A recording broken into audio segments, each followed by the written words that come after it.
among those. Oh, no, it's next. Okay. No, it's not. Yeah. No, it's not. You're good. That's right. Good. All right. We're going to call to order the City Council work session for Monday, November 28th, 2022. Please join us in the Pledge of Allegiance.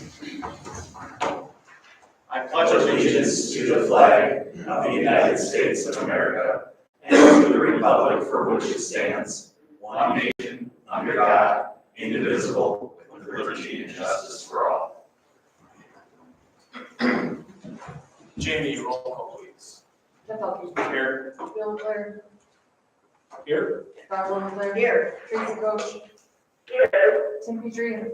Here. Jason Ryan. Here. Bonnie Shinnilinus. Here. Scott Stuckmesser. Here. Adam Wilson. Here. All right, one of the formalities for having someone join us on phone is a motion to have that person join us. So we're looking for a motion to have Tracy join us via telephone. Thank you, Jess. Second by Darla. Any discussion? Seeing none, this is a roll call vote. Jamie. Jeff Elke. Aye. Bill Leclerc. Aye. Darla Leclerc. Aye. Tim Petrie. Aye. Jason Ryan. Aye. Bonnie Shinnilinus. Aye. Scott Stuckmesser. Aye.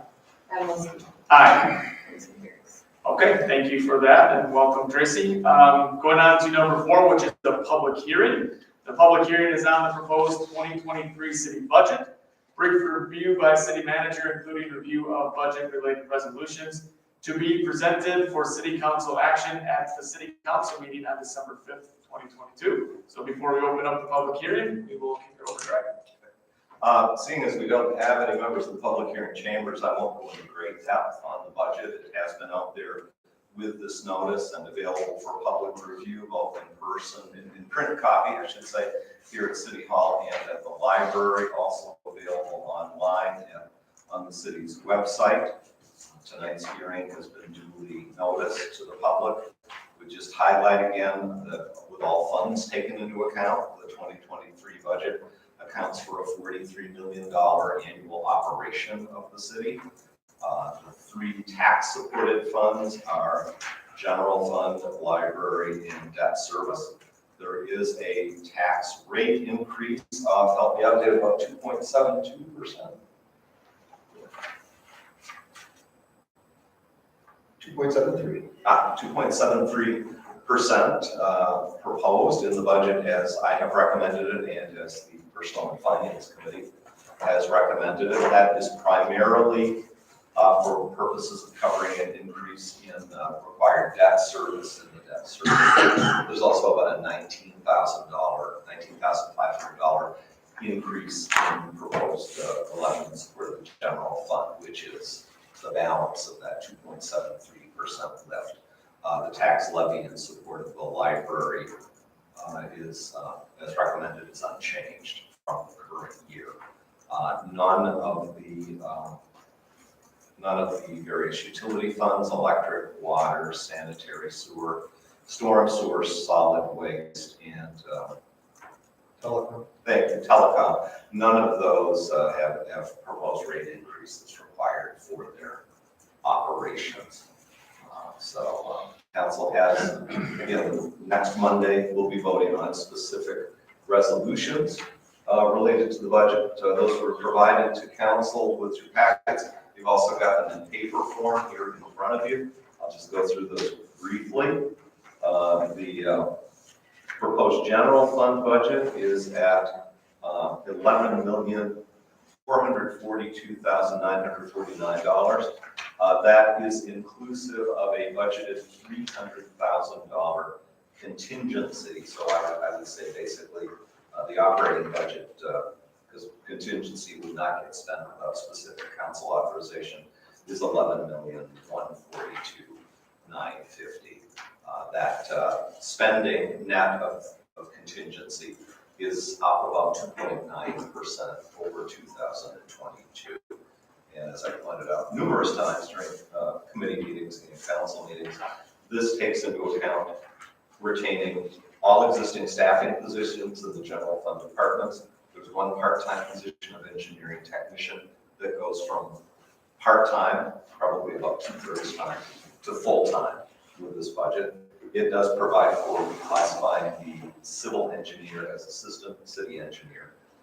Those are the only if you will, classification or position changes in the budget. It also provides for the negotiated wage increases for the union employees in police and fire. Each of them will be receiving a 2% lift January 1, 2% July 1. And it includes funding for a 3% wage lift for the non-union employees in the general fund. It also covers a small increase in the city share on Wisconsin retirement and the city share of a 7.2% increase in health insurance premiums. The employees who pay 15% of total premium, of course, we're also seeing 7.2% here. So again, in a budget that's over 85% personnel costs, 2.9 I don't think is too bad given our inflationary pressures.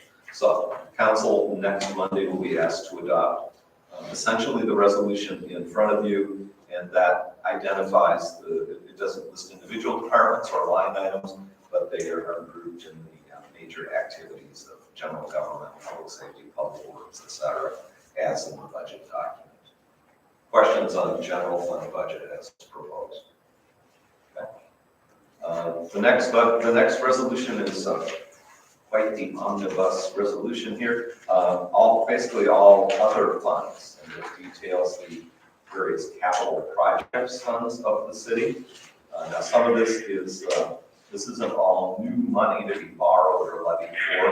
Some of it is carryover, like the Harbor Master Plan Implementation Fund, which is the monies that have been previously borrowed and are being held with the intent of the purchase of the former Hamilton property between here and the river.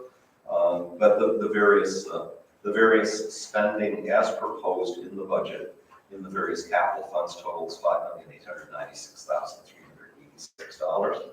Special revenue funds as listed include all of our active tax incremental districts and other special funds like Sandy Bay Highlands Development, the Housing Revolving Loan Fund, others as listed. Grand total of $4,704,958. There is an allowance in the budgets for TIF 15 and 16 for potential borrowings that would be subject to further action by the council. But those numbers look so big for TIF 15 and 16 because the budget does have an allowance for borrowing $650,000 to assist 3000 Forest Avenue redevelopment in TIF 15 if that project goes ahead, as we all hope it will. And then the potential in TIF number 16, the so-called Eggers East redevelopment TIF for $900,000 in upfront TIF assistance, consistent with the development agreement the council approved on November 7th for that project. You've got the other various special revenue funds as listed there.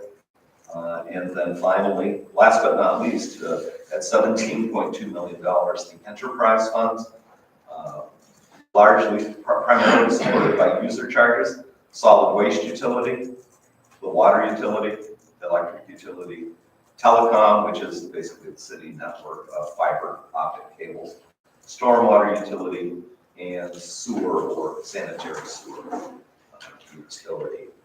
There is, I'm sorry, I said about something else. So those are the enterprise funds. The grand total of all of those different other funds, budgets, capital, special revenue, and enterprise, $27,839,751.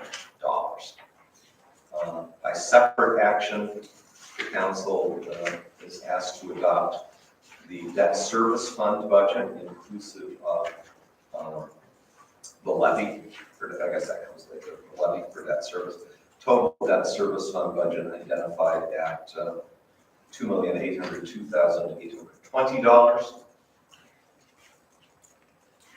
On the next page, page 5, the resolution adopting the tax levy. Again, there you see the tax levy in support of the general fund and the related tax rate. You might wonder, why is there Two Rivers School District and Manitowoc School District? Well, that's because farther down, we list the other taxing entities that council really doesn't have jurisdiction over, but for information purposes. A little bit of Two Rivers lies in the Manitowoc School District. The Laboratory Medical Office Building, which is a pretty big chunk of tax base, is in the Manitowoc School District, as is some of the developed land out of the Woodland Industrial Park, and 1 or 2 houses on Woodland Drive. Out on our side of Woodland Drive, that's in Manitowoc. So, the levy and support debt service is shown, and then the library levy amount. Again, when we talk levy, that's the dollar amount of taxes proposed. The rate is the rate that results. Of course, when you have to set a rate to raise that amount of money. You'll note we do not have the council acting to adopt the library budget per se. That's the library board's statutory responsibility. Council does have jurisdiction as far as setting the levy. And below that, you've got the other taxing entities. And this might be a good point, if you don't mind, for Dave to distribute. I asked him today to provide a projection as to, with all taxing entities and the below the line credits, lottery credit, school credit, taken into account, what would a $100,000 property be looking at for next year? So, again, not all of this is in your control as a council, but that's especially interesting. That's appreciated. So if you look at the right-hand column of this, you'll see the percent of change to the tax rate. Greg was talking about the change in levy. If you guys are interested in one of these, you're welcome to come up and get it. I can't talk it. I can't have it. The far right-hand column is the percent of tax rate. So you'll see that the county leads the way with a 6.69% increase in their tax rate increase. Lecture Tech comes in second with 4.43, and the city comes in third in the 279 as far as not that it's a contest or anything, but it just happens to come out that way. Dollar wise, as far as the tax levy is concerned, the county had a larger increase than what the city had as far as dollars is concerned.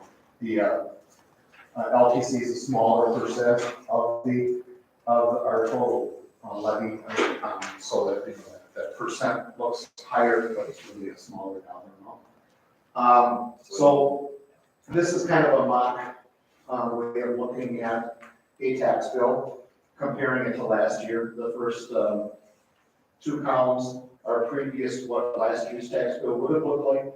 The next 2 columns over are what the current rates would result in on a tax bill, and then the percent change in the dollar amount change in that. So you'll see that the school district's levy actually, or school district's line item actually decreased this year quite significantly.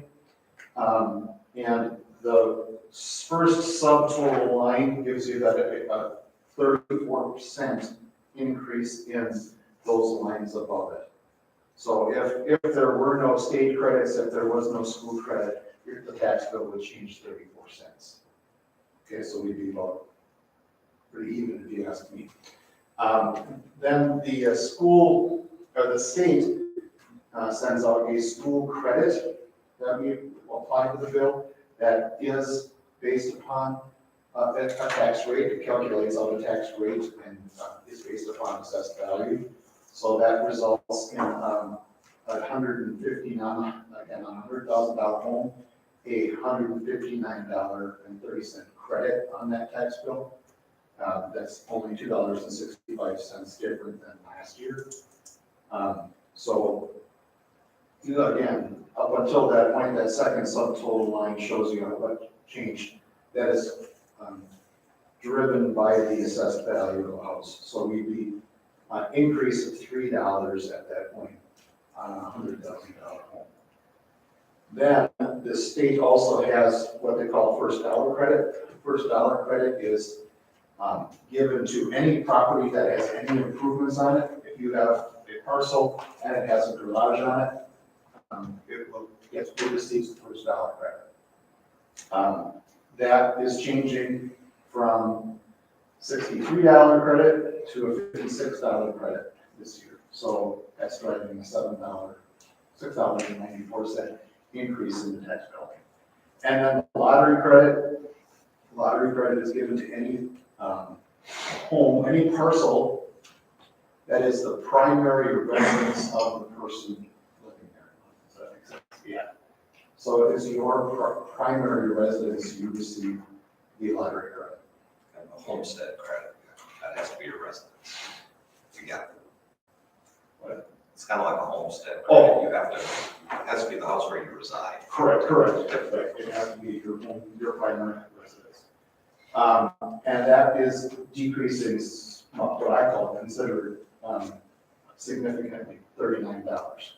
So right now, and I like to say that it's a preliminary number because the accountants don't believe in anything until they have the bills that are actually done and going out in the mail before they're final. But these are as final as I could make them at current time. So right now, a $100,000 home, that tax bill will go up $49, mostly driven by the change in credits. And I was just doing a quick Google, by the way, I was hoping maybe it was a news article, Wisconsin lottery credit. Last year, the state was pretty much crowing about it. Actually, December 22, they reported that last year, the lottery credit went up 38% over the year prior. I don't know, Yeah, what the lottery must have been doing really well. I'm not exactly sure what drove that, because I have the history here, and back in 2019, the lottery credit was $188, so Pretty close to close. where we are right now. 2020, it dropped down to $147. And then in the next year, it was $224. So I don't know, it's driven by the state, so I don't spend a whole lot of time analyzing it to try to figure it out, because I'd probably be analyzing and trying to figure it out for a long time. So it's kind of gotten itself back to what I would call a typical level, is really what it is. So, obviously, we're only really here discussing the budget for the city of Two Rivers, so we're only talking about one line there, which you can see that has impact all the other things that had on what the total tax bill will be too. So $49, it comes up to, what is it, $4 and some odd cents per month. You can allocate that out to the day if you want to. I don't spend a whole lot of time doing that either. But, so this is where we are right now. So it does make it tough to explain because through the efforts of the different local taxing bodies, taxes are hardly up at all, 34 cents on a bill of $2,700.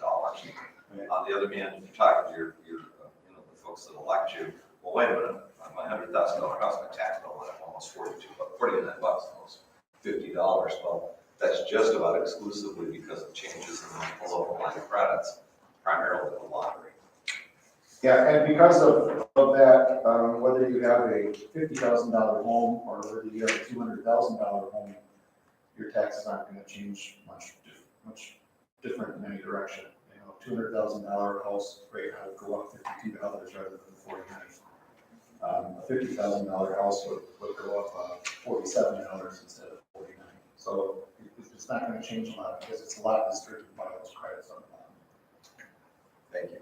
Hopefully that's. Have you heard from the Two Rivers school system if that's gonna be kind of their trend going on, even with the upcoming, I have not had any conversation with them. I would say no, based upon the referendum that was passed. It's going to drive their, the debt service portion of their budget. Don't quote me on that because I don't know their books at all. But that would be my suspicion, is that they got that referendum passed because it's going to drive their levies in the next few years.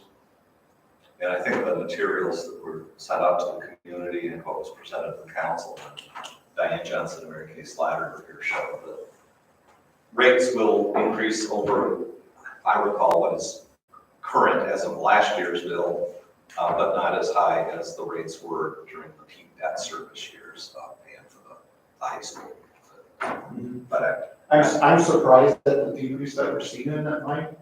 I'd be curious to ask, but I haven't got curious enough to ask, actually pick up the phone and call and find out why their line is decreased, because that means either they're getting additional revenue from elsewhere, or they're reducing their expenses somehow, and I can't see them reducing their expenses. Or their debt Wasn't service. it paid off, wasn't it, because they paid the hypothetical? Paid off in 2023. I suspect the answer is they had a big drop in their debt service.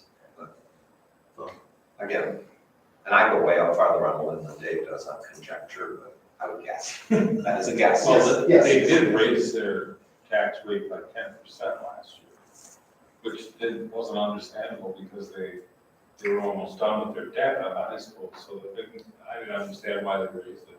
I didn't get a chance to ask the lady that was here that one day. So that is the breakdown, and I'm not entirely sure, I assume it's Manitowoc County's operating debt levy because they are operating levy because they are still in discussions about a possible major borrowing issue for renovation of the county courthouse. From what I understand, there's debate to be had yet as to whether that would be traditional property tax-based debt or maybe a short-term implementation of the 0.5 cent sales tax. So, to be continued, Councilmember Shimalonis, that hasn't been decided yet. has it? No. No. So probably more than folks needed to know for the budget discussion. The other thing I would mention, because we talked here about the various budget-related resolutions, and we can talk more about this right after the hearing. The council next Monday will also be asked to vote on the resolutions. And it's Tracy, I'm sorry, it wasn't in what was sent out Friday, but it is the last sheet in the paper packet that people have, and that's a resolution approving the business improvement district levy in support of Main Street's operating budget and the levy, which is the dollar amount, and the assessment rate that will apply on the tax bills for the properties in the downtown business improvement district that go out in December. And presently, this resolution reflects what the Main Street Board has recommended in their budget and what the Business Improvement District Board is recommending to the council based on their meeting this morning, that assessment rate go from the current rate of $1.42.5 cents per thousand, which I guess I didn't mention in here for history, but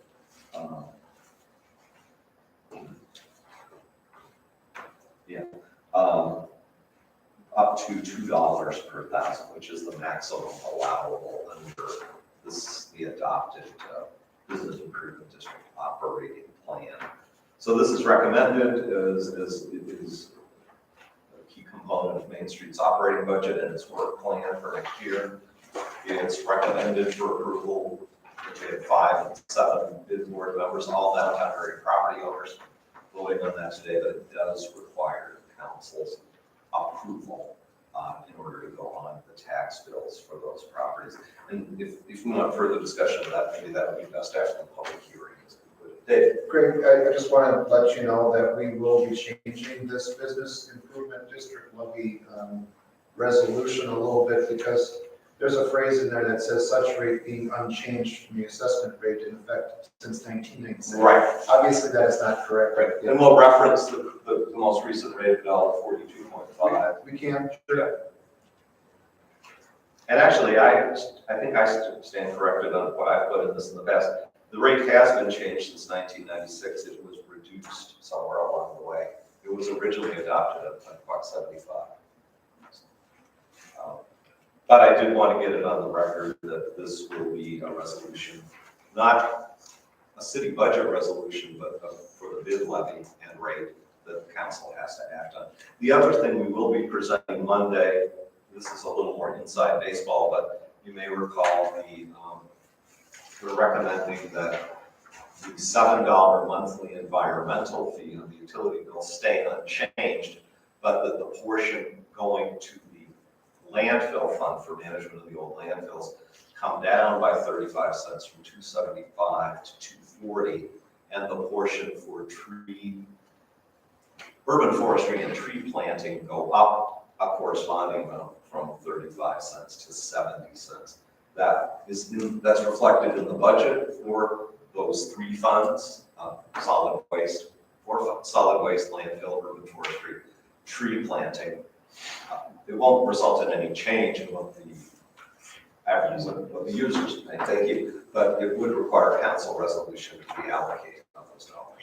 And that's basically because the landfill fund, it's got about $100,000 fund balance, it's covering expenses. What we were seeing is extraordinary sewer charges for leachate have eased up now that we've gotten out of those record rainfall years.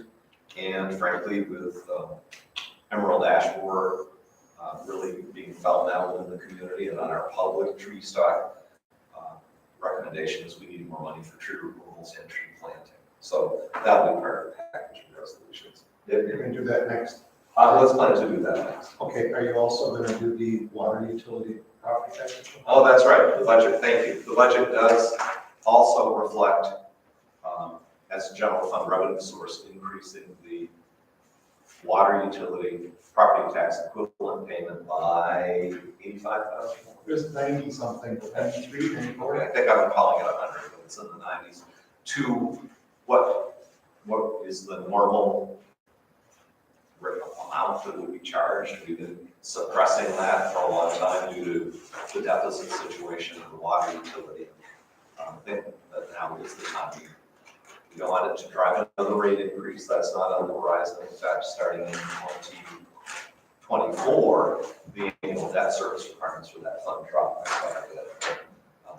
Thank you, Dave. I was trying to fit it through any of the resolutions. That one is required, even though it's embedded in the budget. It's been discussed, I think, pretty thoroughly at the joint meeting of the utilities and finance committees. That will require specific action. Thank you.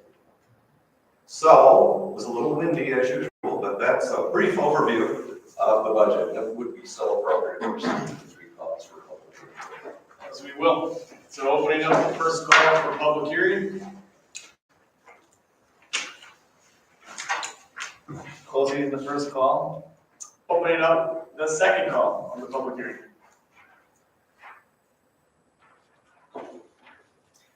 Closing the second call, opening up the third and final call. All right, closing the third and final call. There is no one in the audience that is here to speak on it anyway. So we will move right on to discussion items. Under 5, we have an opportunity for council discussion on matters pertaining to the 2023 budget. I guess we can open that up to any council members that wish to speak on the budget now that you've had some time to take a look at it in your binders. If there are questions, comments, things you'd like to see that are different, now would be a good time to discuss them so we can talk about it, change it if we need to change something before we go ahead and hopefully approve this budget come next Monday. If there are concerns, yeah, beat the heck out of it. Doing changes on the fly next Monday. Let's do it right now. And by the way, hearing tonight, action in a week, even though it's been a number of years since we've had members of the public come to the budget hearing, councils historically said, we don't like this thing where a lot of cities do their budget hearing and then immediately vote. If somebody does come and raise an issue, give them the courtesy of saying, well, we'll consider that and think about it. So does anyone have any comments on the budget? I have a question. Yes. Sir.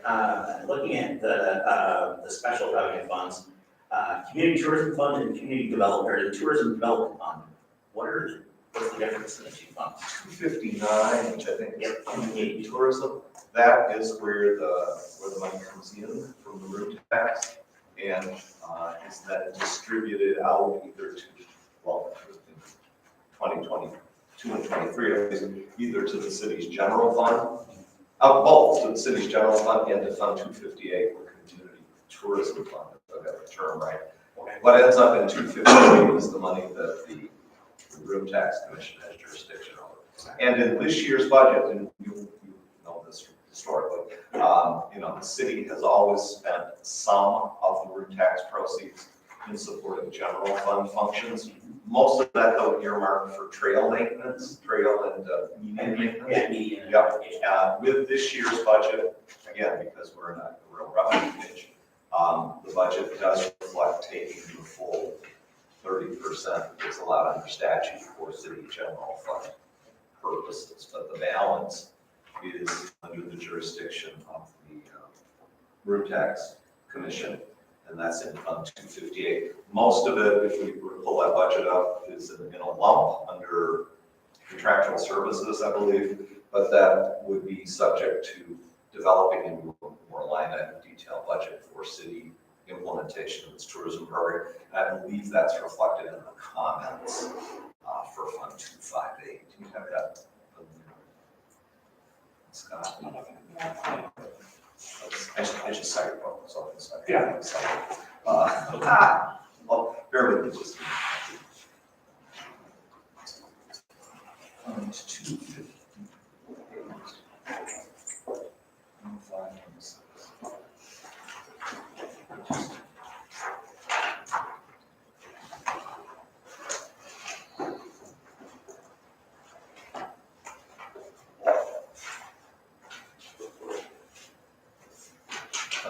Fund 259, tourism development.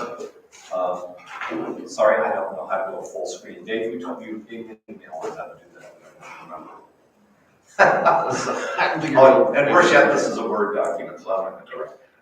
It's anywhere. What's that? I know it's terrible. So you see, room tax, again, we're projecting 265,000 in revenue this year, 270 for next year's budget. Other services would be for any costs, I guess, would be incurred by the city, and of course, collection. I don't spend that 5,000. Transfer to the general fund is in two different line items, one to the general fund, let's say in general, and one specifically to the general fund to offset budgeted bike trail and median maintenance, so a total of $91,000, which is a little less than 30%.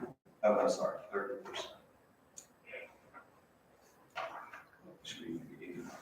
That is $81,000, 54 and 27, sorry, bad math on my part. $81,000, which equals 30% of $207,000. And then the balance, shown as transferred to other funds, goes to 258 community tourism. Community tourism, you see the 184,000 coming in from transfer from other funds. The only other revenue source shown there is an allowance for logo wear sales. And then dollars out. First up, 16,000 rough estimate for logo wear sales.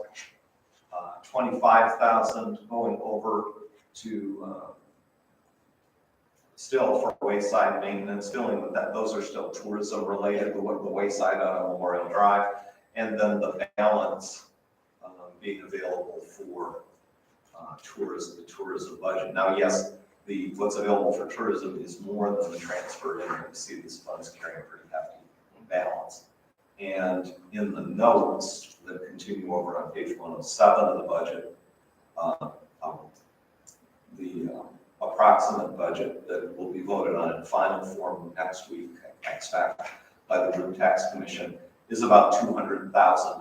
But again, 25,000 of that is either a one-time or the first of two, depending on where the commission stands on it, in support of Central Park West. So, and I guess my way of thinking is about 175 allowance for a net operating budget for tourism that right now we've, in a previous submittal to that commission, laid out as shown. Does that make sense? Probably more than this.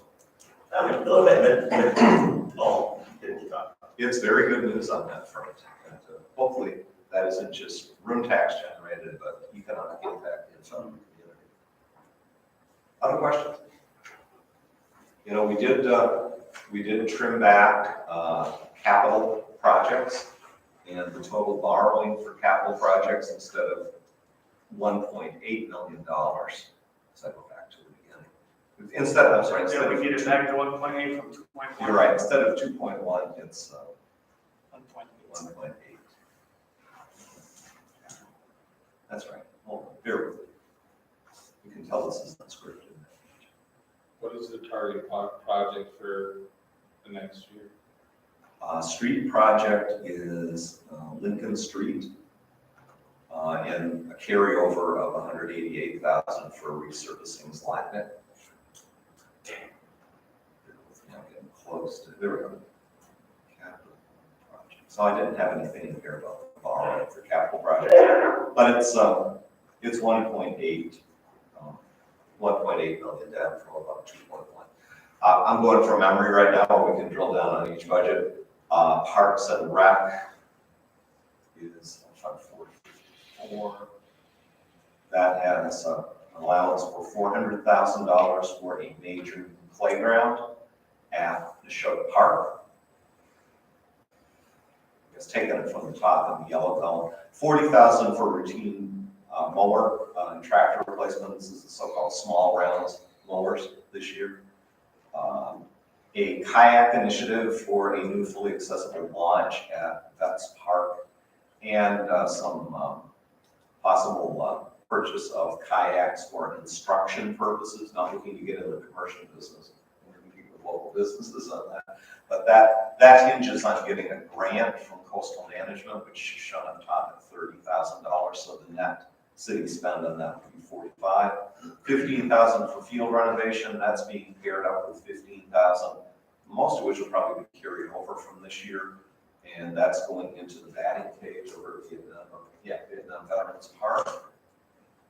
Community house improvements, $28,000 is for replacement of an electronic control unit that controls and, as I can tell, balances the HVAC system over the community. That's not real operational right now. And then under tennis courts and playgrounds, they're 8860. There's $450,000. $400,000 for a major new playground in Neshota, and that's meant to be inclusive of public works site prep done in-house, and a purchase of $350 to $380, I would say, for the actual installation, which would include poured-in-place resilient surface beneath the play equipment. There'll be further discussion of that at the next advisory rec board meeting, especially if council approves this budget. In the meantime, as to location and the preferred layout there. There's also $50,000 out of that $450 I just cited that actually, as presented by For the lighting, right? right. That's to get moved, though. It's Right, because that's supposed to be a contingency. Yeah. For either. And I'm sorry that this has been identified in the minutes of the committee as a budgeted contingency in the Parks and Rec capital budget that's available for contingent expenses for Central Park West and or park lighting at Neshota.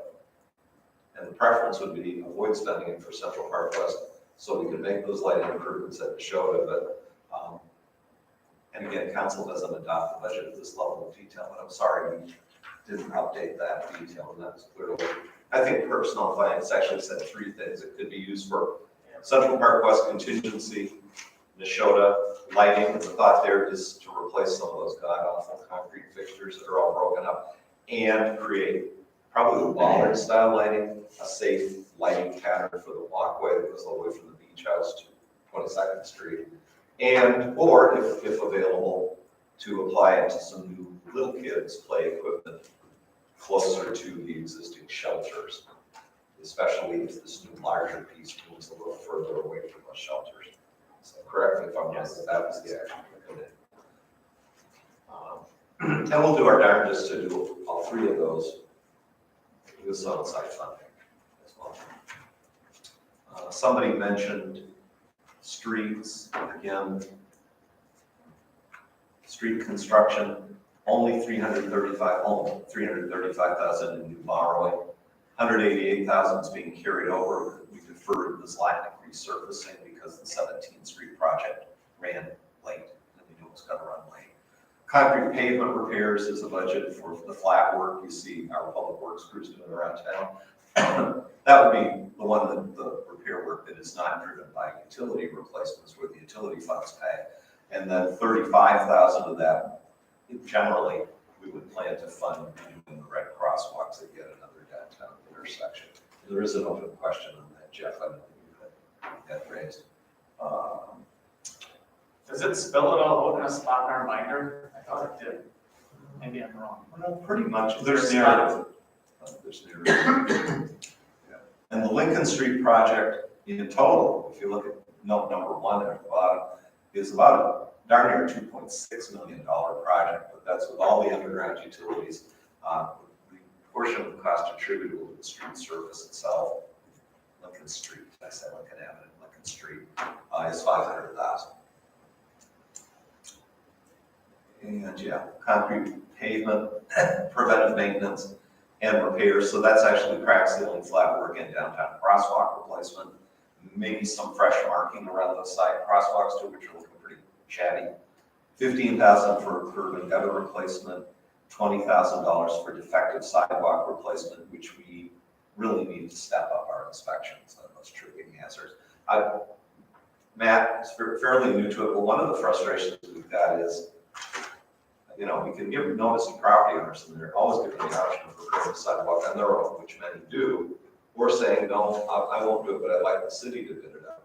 We've had a heck of a hard time in recent years finding any concrete contractors wanting to deal with a $15,000 or $20,000 city contract for sidewalk replacements.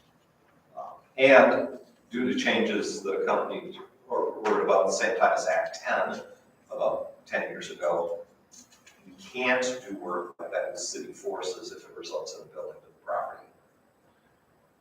That's forbidden for cities to do. So, anyway, that's streets. So what if you can't find a contractor that replaces it? Don't you guys just go there and replace it and charge it for the bill? Or they just don't replace it? But we can do it through a contractor then, but I believe we're precluded from making those physical improvements and billing into them, whether through a special assessment or other mechanisms. So hypothetically, you put it down on someone's sidewalk. They say, I'm not doing it. The city, go up and do it. Go get your bids. Nobody bids back. It just sits there. That might be the dumbest thing I've ever heard. in my That's life. what we've done for a couple of years now. And you can. That's a state law? And you know what? Yep, talk to, give it more broadly than that, yeah, face it. I'm not dissing anybody, but private contractors do a lot more political contributions than cities do. Did they change qualifications to be able to do that contract? That I don't know. As far Well, as- they should. If you, I think they did, because I pointed down at my accountant and said, no. Don't do it. if no one comes back and bids on it, the city ought to be able to do it. That's stupid, because it's a hazard to the public, and it just sits there. Yeah, if I understand it right, they can't, the homeowner can't even say voluntarily, I'm cool with the city, do it with your forces and send me a bill. We're precluded from doing it.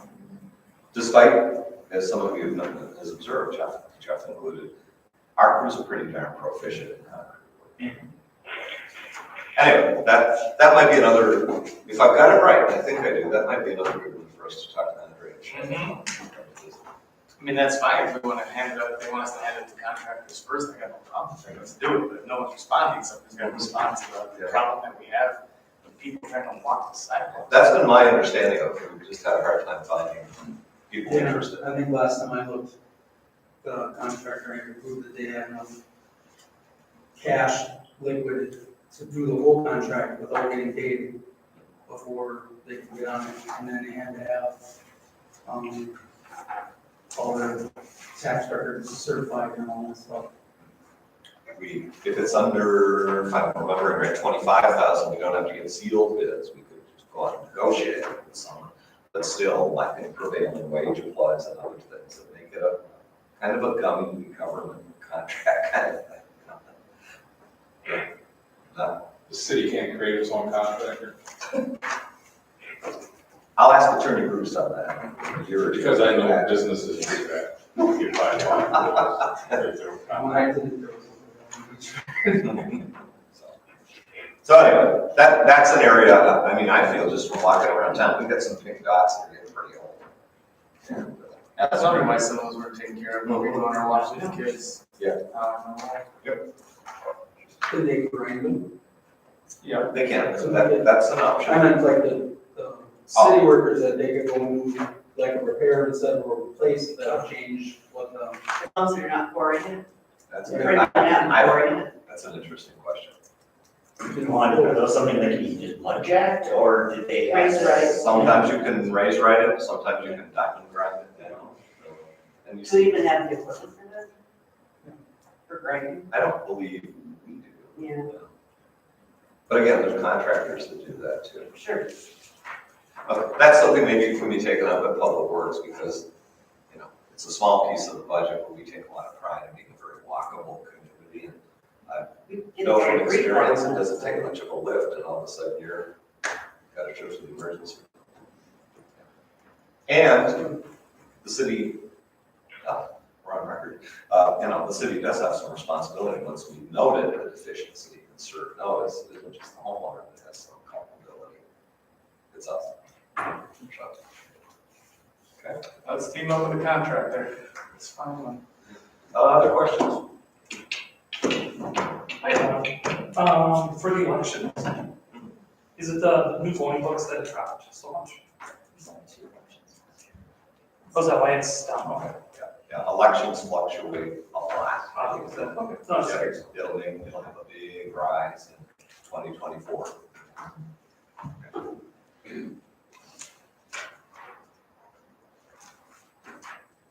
Morning, you mentioned elections. Jamie, I want to tell you that for the last election, that I had quite a few people say that it was a long line, 5 minutes and out, so it comes up. There wasn't a long line. There was a long line, but Oh. it took 5 minutes to get through. Oh, okay. Yeah, Yeah, it was fast, efficient, well done. That investment in Badger Works. Yeah. The technology, well worth it and well executed. Yeah. So, any other questions at this point on budget? If not, you will get the resolutions as presented here tonight, plus the one I referenced about environmental fee and one Dave referenced about the utility property tax equivalent.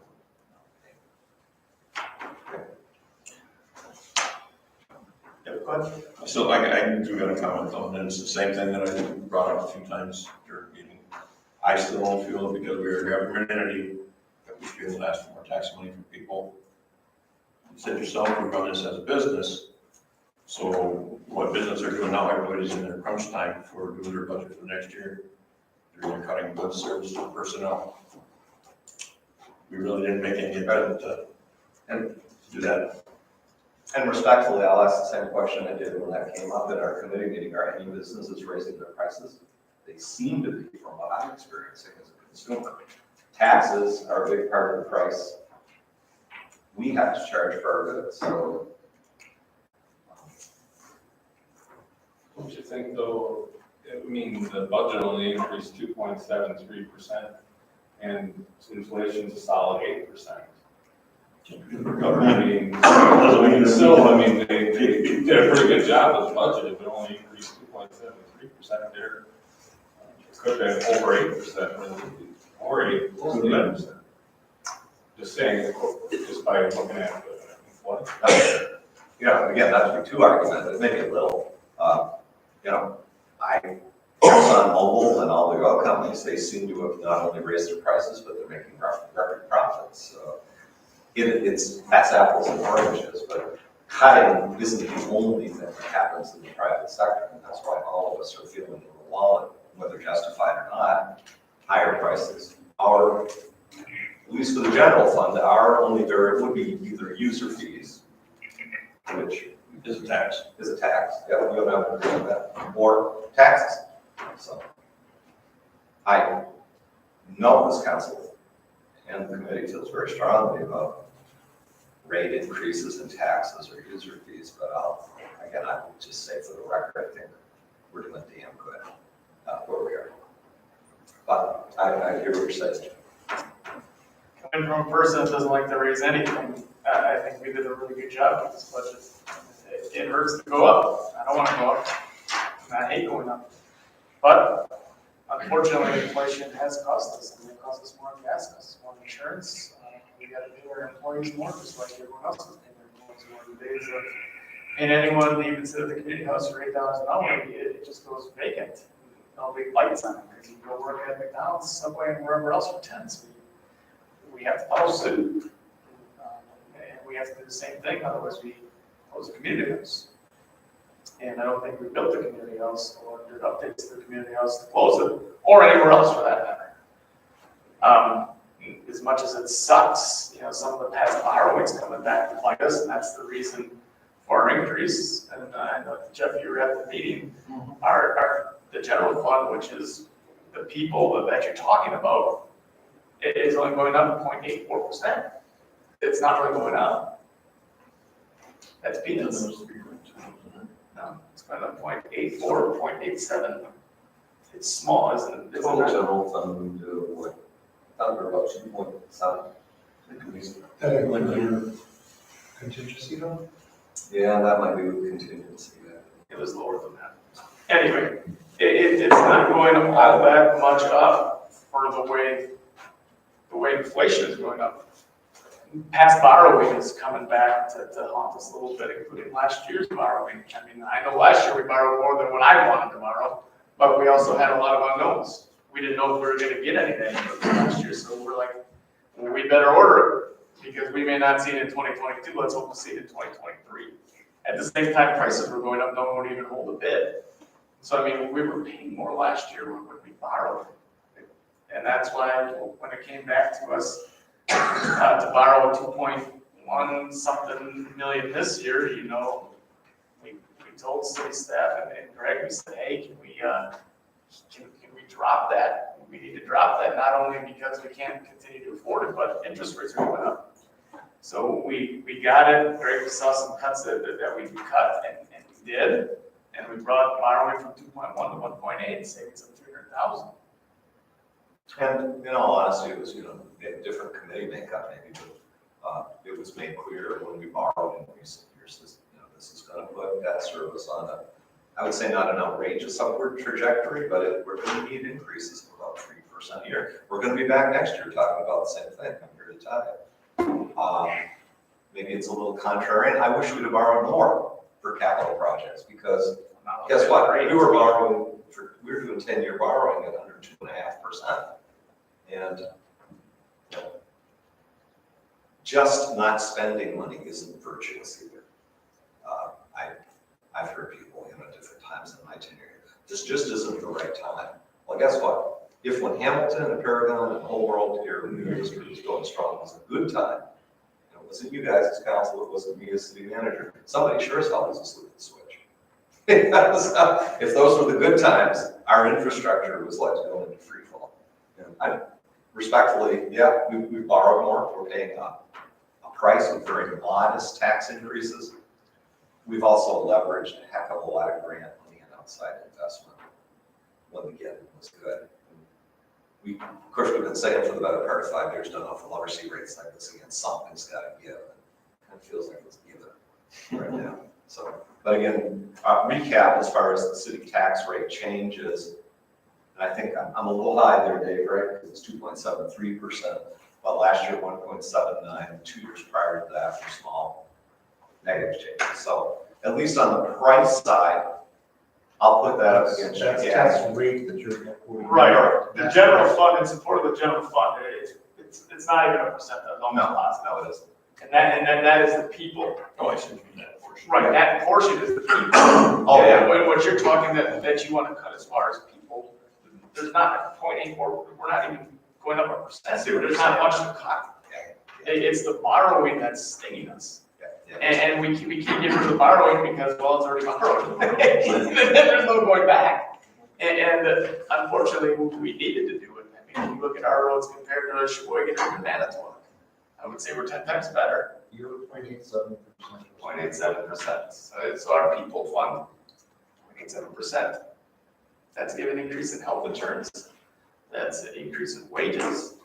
Okay, you weren't talking spending, yeah, you're talking Right. percentage increase in the general fund levy. He was looking at at 19.5. to cut people. Yeah. Or and such, and that's what I'm saying, we're not even up a percentage. Correct. So It's the borrowing, and we got borrowing down this year. Unfortunately, that comes with maybe 5%, 4.25 to 5% rate, which is gonna sting, so it's gonna feel like it did last year because of the rate increase. But there's not a hell of a lot we can do about that either. So you're saying the general fund didn't increase 2.9%, it increased 0.87%? the spend increased 2.9, but the tax rate increase in support of the general fund was that much lower number. Less than 1%, 0.8. 0.87. Yeah, I apologize, I wasn't picking up on that. That's fine, that's fine.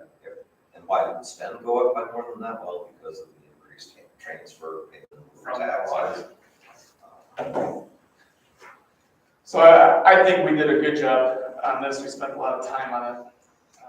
I think we've done a good job of maintaining our level of service, our people we have here, making sure we didn't have any cuts that were gonna wreck our service to the community and having good customer service that we have right now. People that answer phones, people that respond. As soon as you have one position, people are, just like they did with the leaves, they're gonna be action. How come they're not answering the phone? I want X, Y, Z. But those people come at a cost. But we also, not to sound like we're beating the drum, we do have to keep reminding the community that this is tough to sustain. The tax increase you can do for operations is capped at the same percentage as net new construction. You know, gee, you want to raise the tax levy by 1% in support of the rate, let's say in support of the general fund. Well, we need about $6 million in net new construction added to the tax rolls, 1%. And oh, by the way, and I know we haven't shared it at the last regular meeting. Oh, by the way, to our state electeds, we're getting $200,000 less in state shared revenues than we did 20 years ago. Now, the thing gets complicated because it's redistributed, blah, blah, blah. The fact is, we all know growth is the most important thing, we need that growth, but Wisconsin's had a long history of using state revenue sources, the income tax and sales tax, which they are very efficient at pulling out everybody's pocket, to help fund local services. And the state has just put that effectively on hold or cut it slightly for more than 2 decades, and that shows. And that 300,000 contingency, 300 whatever change is big for future years as well. When it comes to expenditures, yeah, that's, and full disclosure, that was why we recommended a significant increase in the budget and contingency. It's offset by a big increase in revenues in a line item, a new line item called reappropriated surplus. You should be real concerned if we were reappropriating 300,000 out of fund balance and showed you a budget with no contingency, because that would mean we never intend to spend it. This means though you've got a budget that's up about 3%. No, more than that, about 5 something. 5 point something. Thank you, with contingency. But that means next year, when we look at our expenditure restraint percentage, if it creates a squeeze, well, we banked. So, because the hellish thing about expenditure restraint is we get about $190,000 a year. If you're spending, budgeted spending from one year to the next goes up by more than the magic percentage, you don't get the payment that year. And if you're coming way under the expenditure restraint percentage this year, next year, it doesn't matter. You can't bank that those good acts, the best way I can explain. So, yeah. Basically, because it sounds like a great budget, but it's kind of all-headed. You make it literally a snapshot of this year's budget to next year's budget. Doesn't even track spending. You could it's never our intent. You could grossly overspend that budget, still get your expenditure restraint. We don't operate that way. So. Anything else on budget? Hello. Hello. Hey, Jason. I have my hand up, but you can't see it. First of all, I want to take issue respectfully with running government like a business. You hear that from folks all the time, primarily politicians. I'm a businessman, I can run your government better.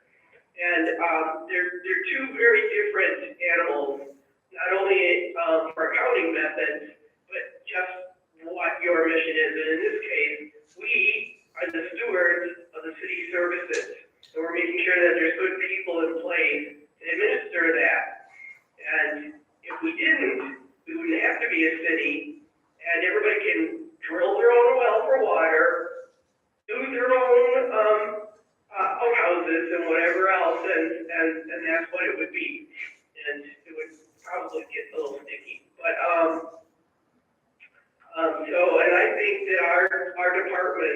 bang up job, of trying to reuse and refit and do full double duty. I think they should be commended. I've been in places where that's not always true, so, it sucks, and I think we ought to be working on our legislators and, our representatives at the state level to make some changes so that towns like us, don't, dry up and blow away because we can't afford to sustain it. So, maybe I don't know if that's a work session or something to think about while we're having a cup of coffee and come up with a game plan to hit them and the governor and everybody else all the way down the line to take a look at this year. Well, they have a, what, $6 billion surplus? So, they got $2.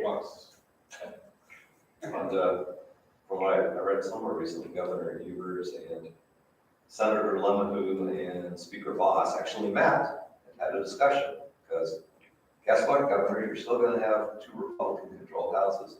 Guess what, legislature, Tony Evers is still the governor. It'll be a long 4 years if you don't do anything but fight. And, I guess we'll see. We'll see. Can they make public policy? Sure would be. You're gonna have to make public policy. You wanna entice people to move here, and you wanna entice businesses. But if everything is drying up and blowing away because we can't afford it, it's a catch-22. So give us a hand. If you're sitting on money and you're not gonna fix the highway, then send some back our way. And that's, we hear a lot of rhetoric about, I'm not to interrupt on your time, defunding the police or defunding this or that. Nobody around this table subscribes to that. But the question is, how the hell do you pay the bills? And the state historically has played a lot bigger role in that than they are today. And I think the DOT could, use a little here too, because, all the money that they got in the infrastructure bill is not seeping down to the cities.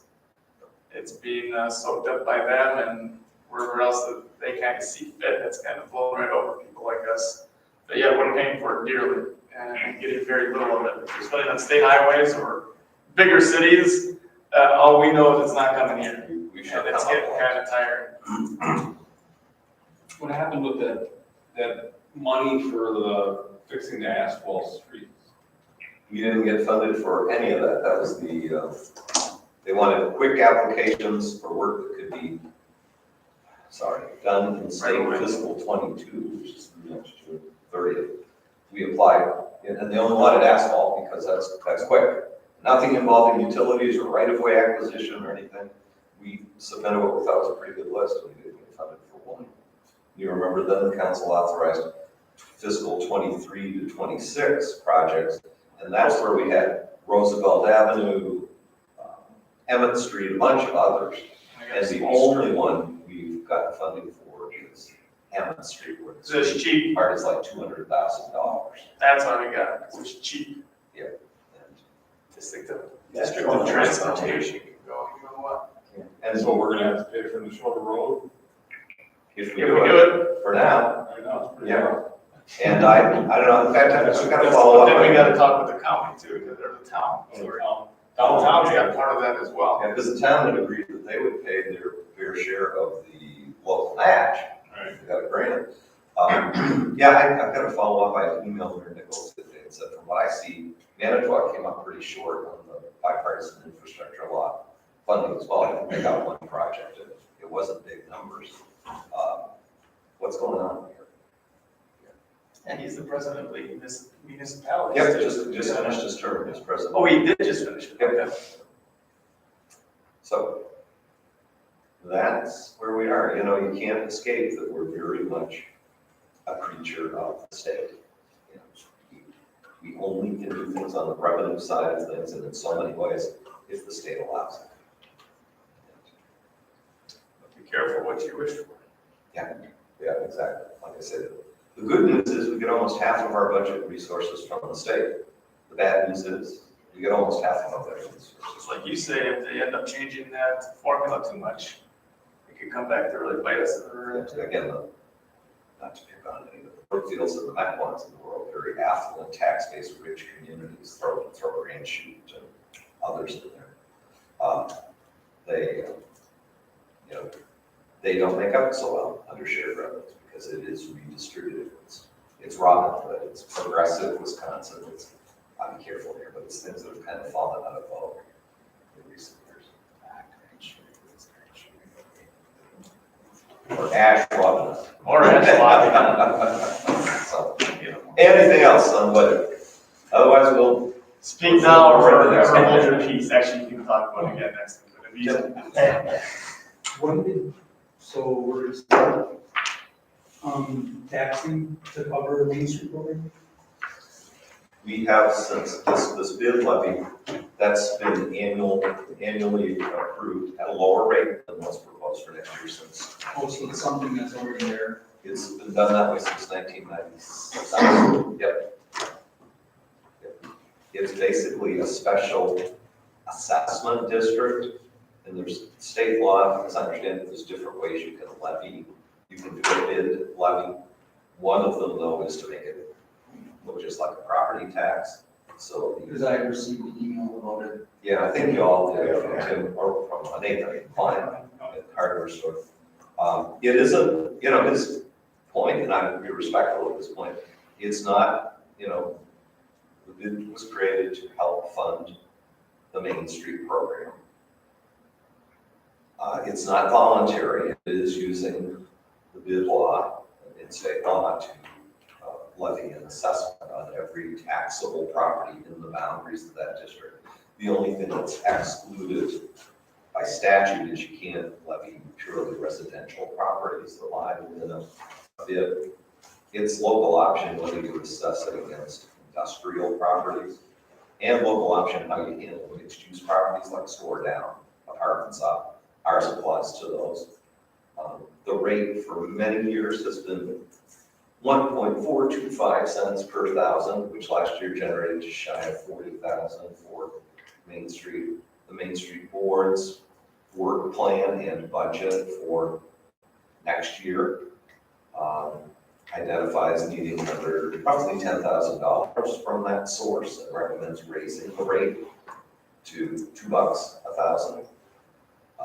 That rate, Main Street, which is a private 501c whatever, not C3, for a private not-for-profit 501c3, is identified as the entity that the city approved. Actually, the property owners of the district petitioned back in '96 to create a bid district to help fund the Main Street program. That's carried forward for 26, 27 years now. Main Street's budget is presented as it was this morning to what's called a Business Improvement District Board. That is an entity of the city. I recommend appointments the council approves or disapproves them. That board, this morning we had 5 of the 7 members present. Those 5 voted in favor of recommending the Main Street budget supported by that higher levy, which generates not quite 50,000, about 49. But that's still the subject to a vote then by the city council. The council could also, I'm not recommending it, the council has its authority to abolish the Business Improvement District. However, also if a property owner in the district wants to see it eliminated, there's permission for petitioning for that. I think, I'm sorry, I didn't read up on it for tonight's meeting, but I think if you have a petition signed by either a majority of the property owners in the district or those representing the majority of the value in the district, you can terminate it regardless of what the council's action. So those are kind of the options, but there has been a bid district in place and an annual assessment above and beyond regular property taxes applied to properties in that district in support of downtown Main Street program since 1997. It was acted on in 96 to provide support starting in 1997 budget year.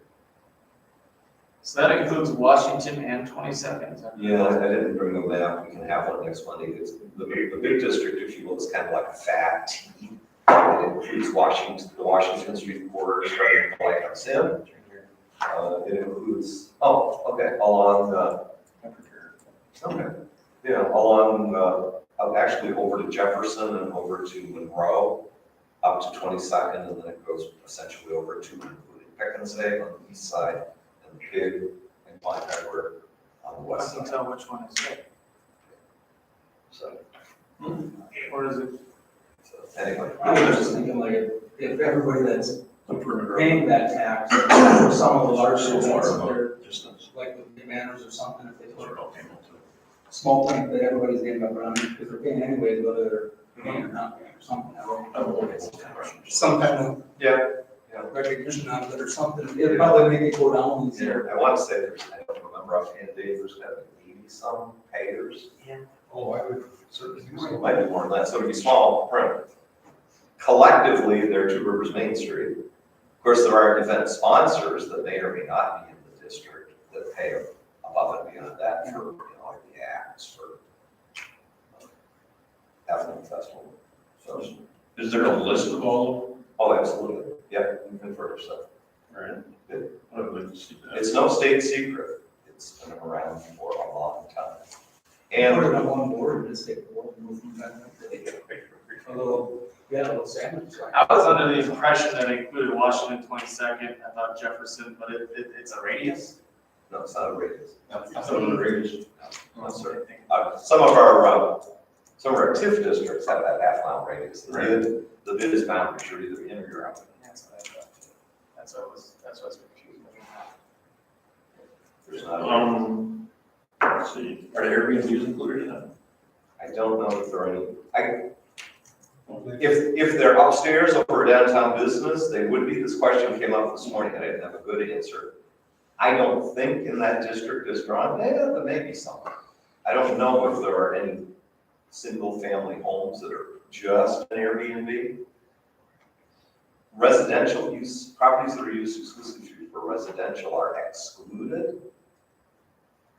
Does having the status of an Airbnb change that for purposes of bid levy? I don't know. You have to change the zoning, the residence for Airbnb, don't you? No, it's a single-family use. Just like, the only difference is you can have a single-family house that's owner-occupied. You can have one that's rented out long-term to a tenant, either with or without a lease. Or, right now, as it stands, you can have, and short-term, I don't think the fact that they're made available for short-term vacation rentals changes their status for being residential properties. As it relates to a bid assessment, I don't know the answer to that. You can ask. Yeah, good. I'm pretty certain the answer is they would still be exempt. We're treating, I don't know how many purely residential properties we have in the district, but from the get-go, we've treated them as exempt. When I got the email, I wasn't involved to go and get, I didn't really think it lost in the shuffle, so I just went down there and talked to them, because I had time. So I did end up with a whole host of questions after, you know. Especially. Yeah, so I do got a whole bunch. I would just point out specifically that the bid board is made up entirely of business or property owners in the district. So at least the 5 that were there today and voted were the owner of Sobeys gas station, part of the family ownership of Schrader's department store, Medicine Shop, Joanne Kuba, is involved in ownership. There's a couple of buildings downtown. The Whiteford building and another property she owns over on the other side of the street. And, shoot, who else was there? Bill Keel. Oh, and Bill Keel, Karen Denton. Is that the one currently at the max? Yes. There's about 5, I think we figured, right? Cobblestone, Cobblestone, I think Pickensay, Lighthouse. Lighthouse Inn. Next up. I think we're at 3. If this rate is approved, Walgreens would fall into that category as well. The maximum assessment under the original operating plan is $2,500 per property. I guess the only reason I was asking is I wanted to make sure that people that were voting yes to increase them are already at the max and stick it to the people that weren't already at the max Right. because they would kind of be covered. No, is Belmore and Karen Denton there as well? They are. Oh, okay. By the way, Karen, that Hamilton was, Eggers was in the day. And what we heard from those businesses at that time, I don't have it on tape or anything, was, although Bill Keel, I'm sure will tell you this now, and Richard, it's part of being a community. We want a healthy downtown. And those manufacturing properties, which the city could choose to exclude, never had a beef with being in helping pay the bills. Right. No, everybody that's in that TID though, I mean, yeah, And the bid is paying. the only exclusions would be not for tax exempt properties like churches, Right, city right. government buildings, and properties that are solely used for residential purposes. So I'm guessing like the parsonage over here for the old St. Louis parsonage, which is a single family home now, not a vacation rental, as I understand, but a single family home. That wouldn't pay. It's within the boundaries, cannot be assessed. Okay. I'm just asking the questions that I was asked. So I'm just trying to get some answers. Might as well ask them now because we're voting on it next week. So Right. get them out. Well, I imagine that the businesses are being forced to participate because of state law, correct? Right, if you do a business improvement district, it uniformly applies to all those properties. So It's not You state don't have law, a it's choice. not state law that we have to have it, but it is state law that if we have it, that if you're in the district, you have to pay it. Yeah. Yes. That's And you- what I understand. And as I understand it, you can base the assessments on assessed value, which I think is the easiest way. There are other communities where they say there will be an assessment that totals $50,000 and will come, pull a number out of the air. We'll arrive at that by taking the values of the properties. I did reach out because I got the same communication and I talked with Nate this morning, respect his feedback. I did put in a call to the director of the state Main Street program, said, how many Main Street programs are supported at least in part by bid districts? And she said about half, and I want to say there's 30-some Main Street communities around the state. So, and those rates range, I'm going from memory, anywhere from about 50, 1,000 to over $3. So it's not a unique situation by any stretch. Still leaves plenty of room for debate as to what's a fair rate, and how does it get proportioned. But it's not a free option, it is mandatory. how much does the city contribute?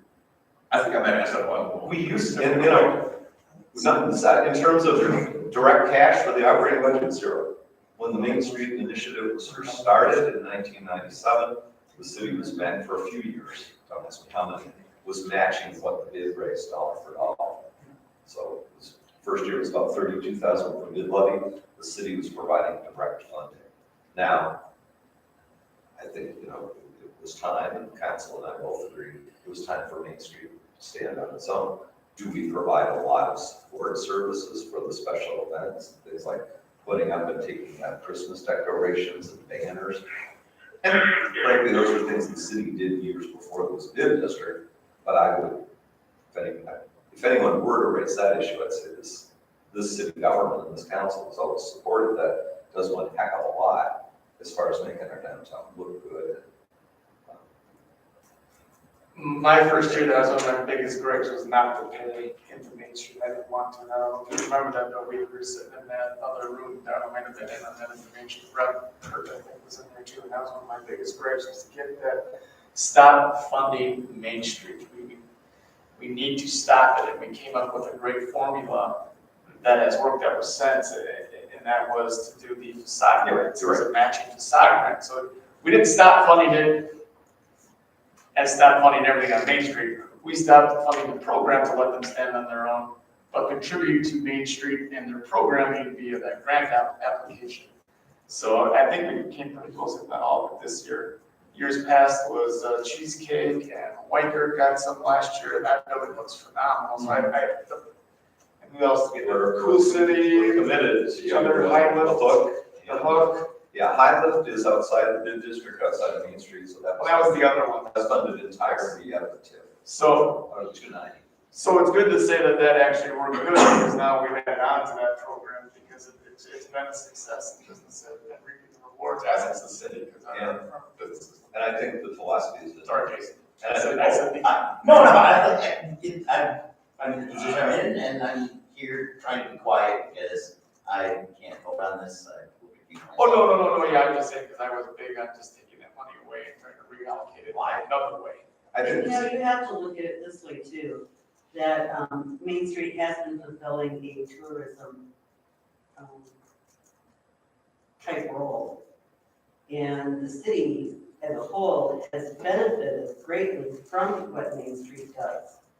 And as far as the people who are paying into it right now, what are they getting, you know, bang for their buck? They're getting quite a bit. It's up to the individual to take advantage of what Main Street offers them. And if they don't want to take advantage of it and ergo their money that they're paying in is wasted, that's on them. So right now, I mean, you know, if Main Street were to go away, goodbye car show, goodbye all these different festivals that bring people into the downtown, they would just be gone. And we don't want to see that. So it is a partnership with tourism. So you know, we're talking, when you look at other things that we are funding, this is peanuts.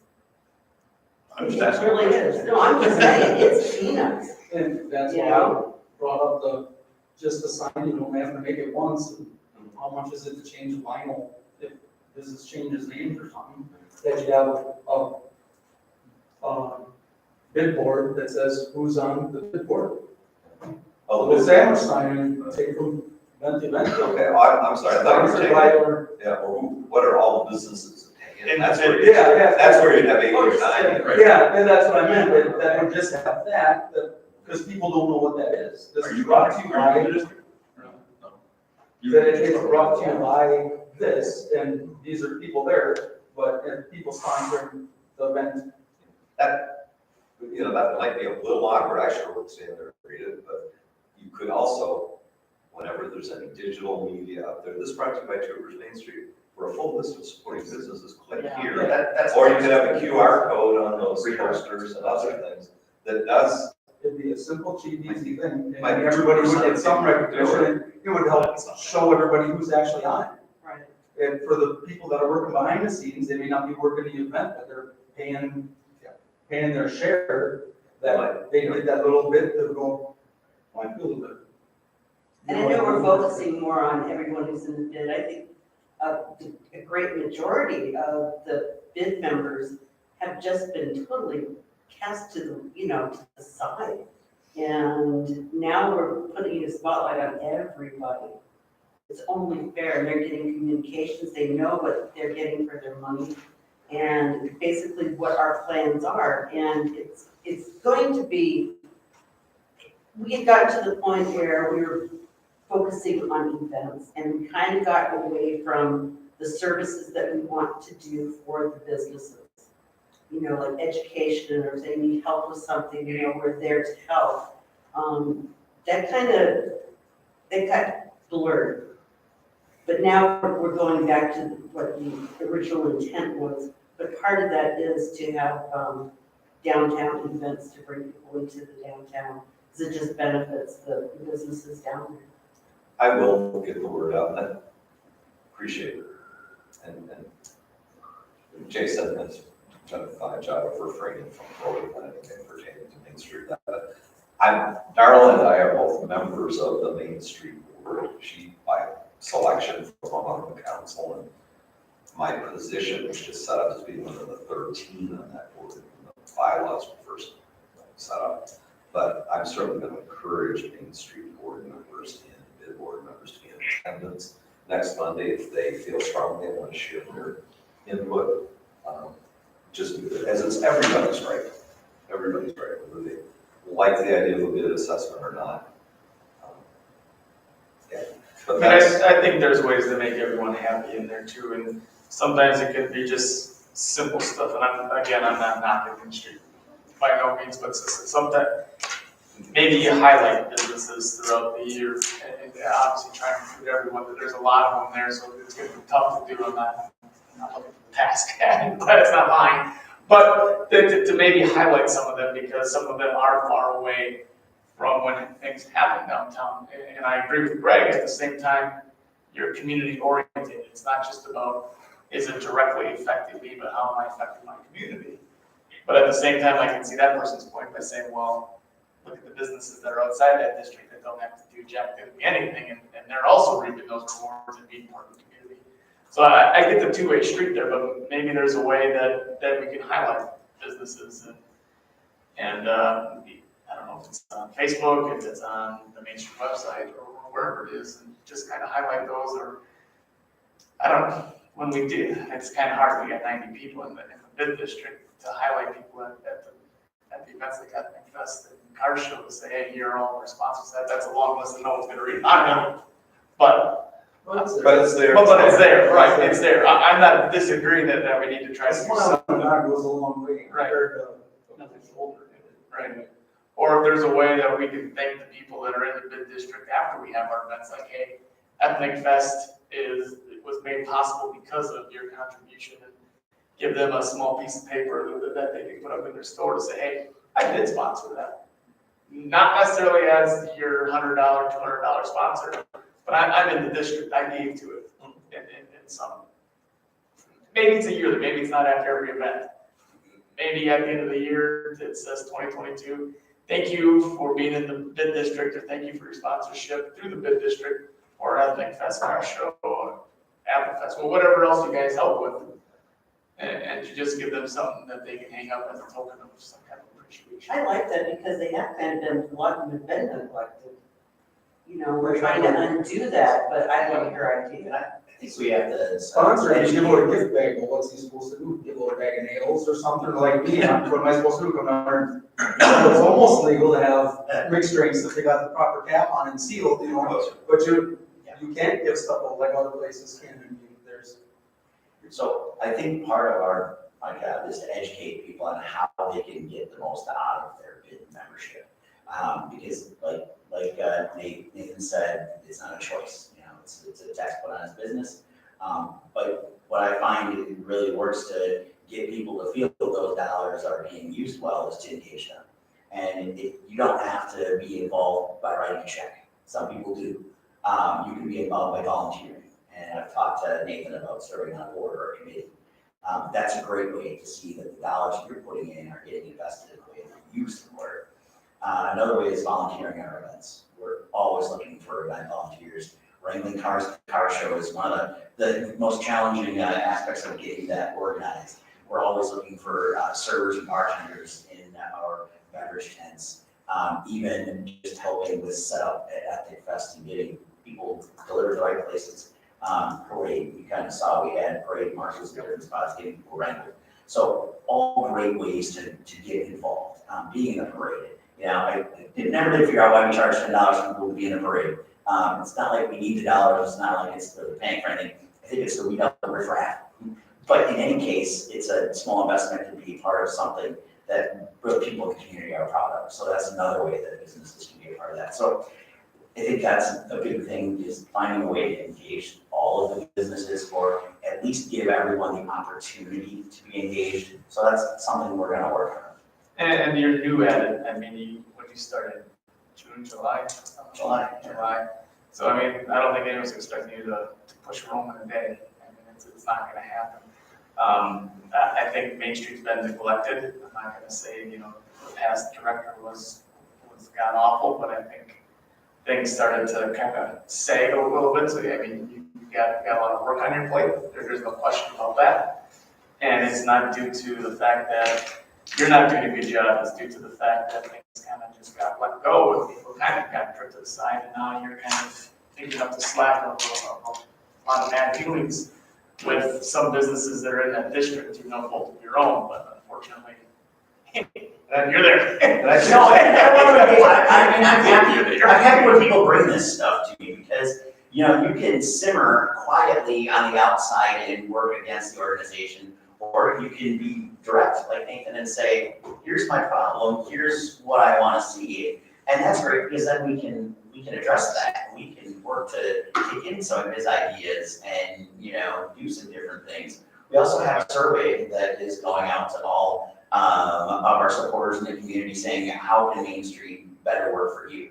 And so that's another thing that I've, shared with Nathan, is like, here's a great way to give your feedback in these different questions that we have. Here's how we want to direct our organization going forward. And anybody that's, reading my weekly email has gotten that survey now 3 times.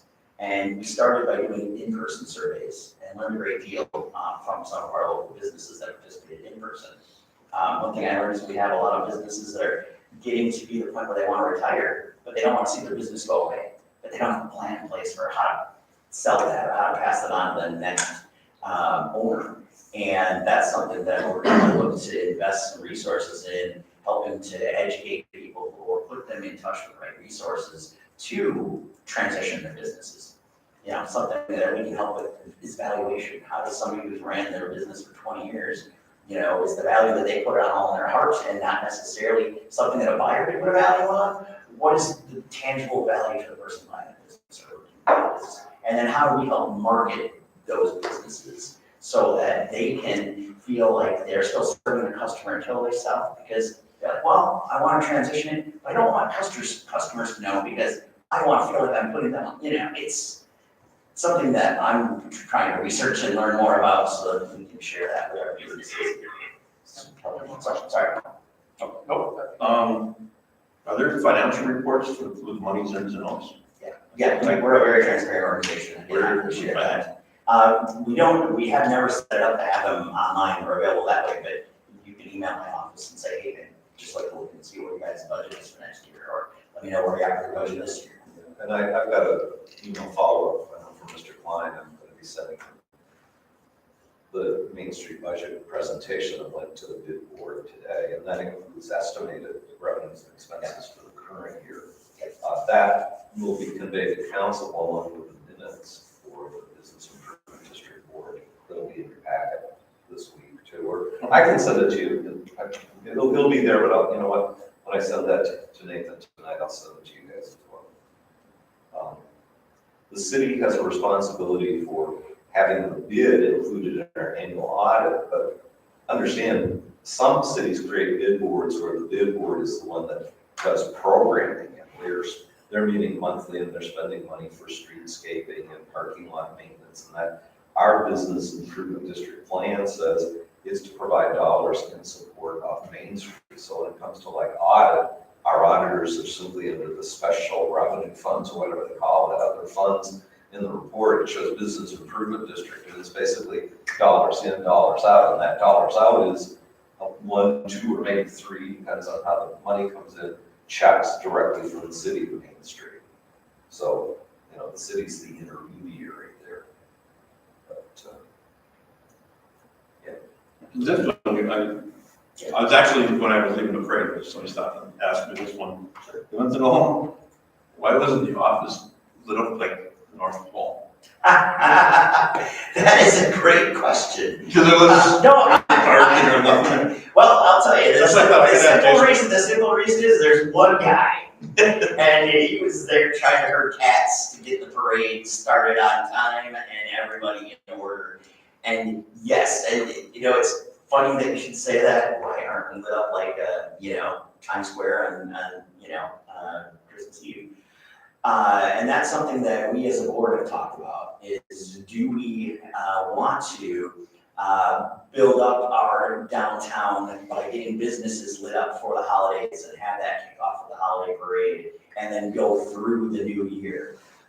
It is something we're talking about. And other communities have done they've turned their community into Harry Potterville, Harry Potter place, there's a name, Hogwarts, something like that. And that theme has gone very, very cool for people. Others, Manitowoc has the aluminum Christmas tree. That's their thing. It's very well coordinated. So it could be, we talked, is it a contest for the best decorated storefront? Is it a challenge to use the most twinkle lights in your business, Like the person said, it's in the heart of downtown, and everything might spin off of that and make downtown a lot more lively with the holidays. Well, this is the first year we've had an office for the holiday parade, and we're still developing ways to leverage that office space. Because previous to this, we've been just down the hallway here and not very accessible. Now that we have the resource, we need to leverage more ways to use it. And that is, and we were open at 8 o'clock in the morning for Small Business Saturday. So we were there from 8 a.m. until 4 o'clock when we shut down the office, gave our prize winners for people stopping in the office. And had how many visitors? We had 150 people come in and get basically a shopping bag that had random gift certificates to different businesses in the community, ranging from $5 to $25. And then we gave people a drawing slip, and they signed it with their phone number. And every hour we called, a random person pulled out of that bowl, and they had 15 minutes to get back to the office to claim the prize. And if they didn't show up, then we drew another name. And the idea behind that is come in early and then stay downtown all day, because you might get called. Don't drive all the way home, because you might not get back, And that worked out very well. We had one couple that spent $50 having an early dinner at Crafty Cravings, because they were hoping their name would get drawn and they could just walk next door and claim their prize. So it worked out pretty good. We had great participation from our businesses, and we felt like 150 people was a pretty good milestone. We stuffed 150 bags, so we handed out the last one. And I said, well, if the next person shows up, we're gonna just put some stuff together and hand them an envelope, because I don't have any more bags. But it's good fun to have. And I guess, like I said, it's a good word today. There's always room for improvement. This time of year, it's cold, it's dark, winter's setting in. Sometimes the negative kind of takes hold. Remember too, with Main Street, how did the downtown look this summer? How many wows did you hear from people saying, oh my God, I've never seen our downtown. Looks so good. A Christmas parade that grew. I was just looking out the window because I have anything else to do. And you look at the beautiful decorations up down the street. Part of it also is a rising tide of the salt boats. The city and Main Street cooperated, and the community paid for all of our new downtown Christmas decorations. Who cares at the end of the day? Although we had, for 3 years, we put their names up, and they're going to go on a Facebook post.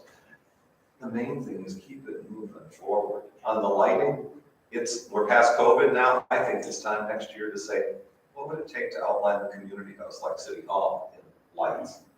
Cool City Brewing's already onto it. I look out there and they've got the arched parts of the front of the building. There's a lot of things we could be doing, but it also means people rolling up their sleeves and volunteering and not just engaging in.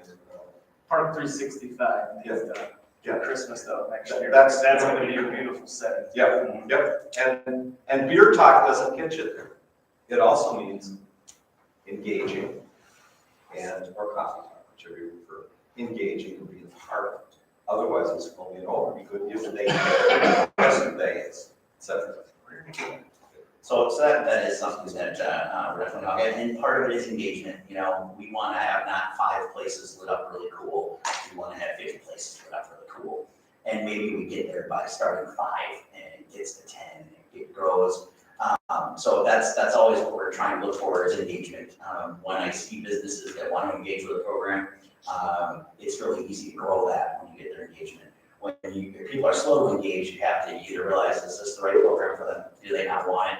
Or do we just have to spend a lot more time getting people engaged because we know it will grow from there? So.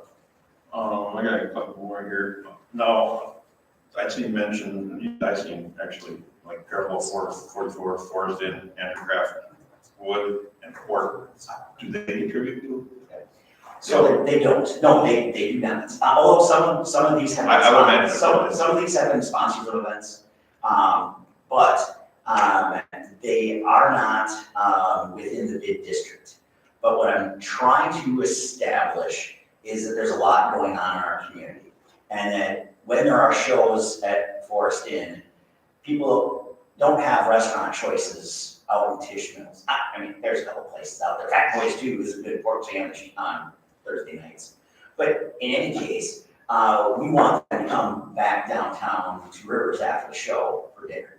And we want them to come after a matinee out there and have dinner here or shop here, because they don't have shopping options in Tisch Mills.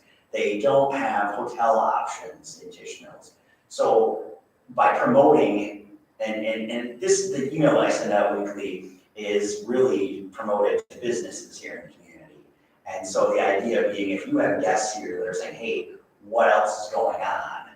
Give them some options for things that are going on, and keep them here local in our community, or local, closer to Two Rivers, than say sending them to Sheboygan, or Green Bay, or even Manitowoc. We'd like them staying closer to us, and if I can push them north, so they're going north and coming back to us, even that, you know. So that's why that's in there, but that's a discussion that the Main Street Board can have to say, is that the right aim? Do we need to tighten our focus, or is that broader focus helping us? And it's been a short term, I haven't been doing this for a long time, so I don't know what the impact is, if it is a positive thing, or if maybe we're sending people away to not come back to the community. But I think if they hear about it from here first, they're more likely to come back here and extend on it, which is the point. That's Main Street's discretion. You've got a council member that sits on the Main Street board. I mean, it's great to relay those questions. I would hope, though, that the final decision doesn't apply to the council. It's back to Main Street, but it's at least one person's got a beef with it. Now you know. And I absolutely, and I've had this conversation with him a couple of times, and I said, I understand exactly what you're saying, and here's the rationale behind us doing it this way. And he's kind of said, yeah, I don't see it that way. And I'm okay, absolutely. But I've heard from a lot of businesses very positive things about having a more encompassing calendar of events, so. Yeah, I can see like trying to get Fairwell 44 to sponsor an event or something. Right. Like The wine, exactly. And we have used their wines in the past, but we do have to, sometimes work with the distributor, but yeah. You know, just get them to. They're into Two Rivers. There's not a winery, I'm just throwing this out, there's not a winery or alpaca farm within our city limits. So does it broaden the audience and the experience, or is it competing? I'm going to the alpaca farm and I'm not gonna buy auto parts from them. You know, it's kind of a disconnect there. I see it and I don't, you're right, I see it and I don't, I guess it makes sense to a point. But at the same token, it seems like we're giving props to people that are outside our city, so what makes them want to bring businesses to the city, they're already supporting one side of this. But I don't know, I'm sorry, I don't have time to focus on this stuff, I'm sorry. But are you promoting that to the community, or is it in the context of, does the complaint come out of the weekly communication to business owners that can take that information and do whatever they damn well please with it? Choose to ignore it or choose to use it? Well, I use it in a couple of ways, because I do put it in the newsletter, and then I also use it as a Monday or Tuesday, event post, here's what's going on in the community. Okay, so that's. So it does go outside of to anybody that follows our Two Rivers Main Street Facebook page. I think this will come up on the future board agenda. Yeah. Right, but we're voting on this next week. Well, I think that, well, we're voting on the bid district next week. You're voting Whether or on not- funding support. I'm sorry, if you're gonna get into that minutia, can Main Street talk about things that went outside? No, I think we're trying to- I think you're overstepping. No, I think we're trying to gauge what Main Street does with the money they have. If they're doing it to support outside businesses, we ought to know that. I don't think we're overstepping anything. Do you want to then dictate what they can do, or just no? No, I think we ought to know, and we should be able to gauge and judge that if they need the extra money or not. I'll back off, I just don't. I think they're fair questions. Otherwise, why the hell vote on it? That's true. If we're just gonna say it's, I'm not being argumentative, but if you're just saying, here it is, vote on it, what's the point? If we don't have that discussion. Goes back to when we were doing contracts with the fire and police. You guys, they were upset. And I don't wanna bring this back up, but they were upset at the fact that, you guys kind of said this would be agreeable. Then why the hell do we vote on it?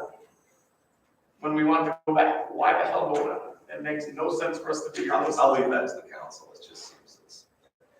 So I'm like, you get nitpicky, I get it, but I think, I'm trying to gauge, I'm trying to learn, so that when someone like him calls me, I have a better understanding as well. I'm just suggesting that doesn't rise to the level of you approve or not approve a budget or a levy. It may be- Why? Because I've never even heard that issue, maybe if, I don't know, I guess if the Main Why? Street board goes rogue and starts it. advertising for businesses outside the city. So I The really city- don't want to get an the city argument over did this, that. but so the council is determining that that is a view of the majority of the people that are paying and supporting the bid, or the council is making a decision based on input from one individual that's every right to his opinion. I think I'll leave it at that. Well, we're formulating our own, Right. and what's best for. You vote on the budget for the fire department. We never had a vote on what color their trucks are. There's probably opinions on We're not voting on the colors. Well, the only What one the that main has- street is, that's not apples, that's apples and oranges. How do we go in with you? Come on. You're not, you're raising money that each individual person is paying from the bid district simply because assessment is going up. No. I mean, I'm not raising it at all. The Main Street is recommended, has so his requested. complaint is just because he's been paid, is that the point? Yes. Because a lot of people have been paying and they don't get benefits. I'm just speaking for my family who's been putting in, certainly will never get a benefit out of that. What business? Yeah, What business? Enterprise Plating Works is a factory.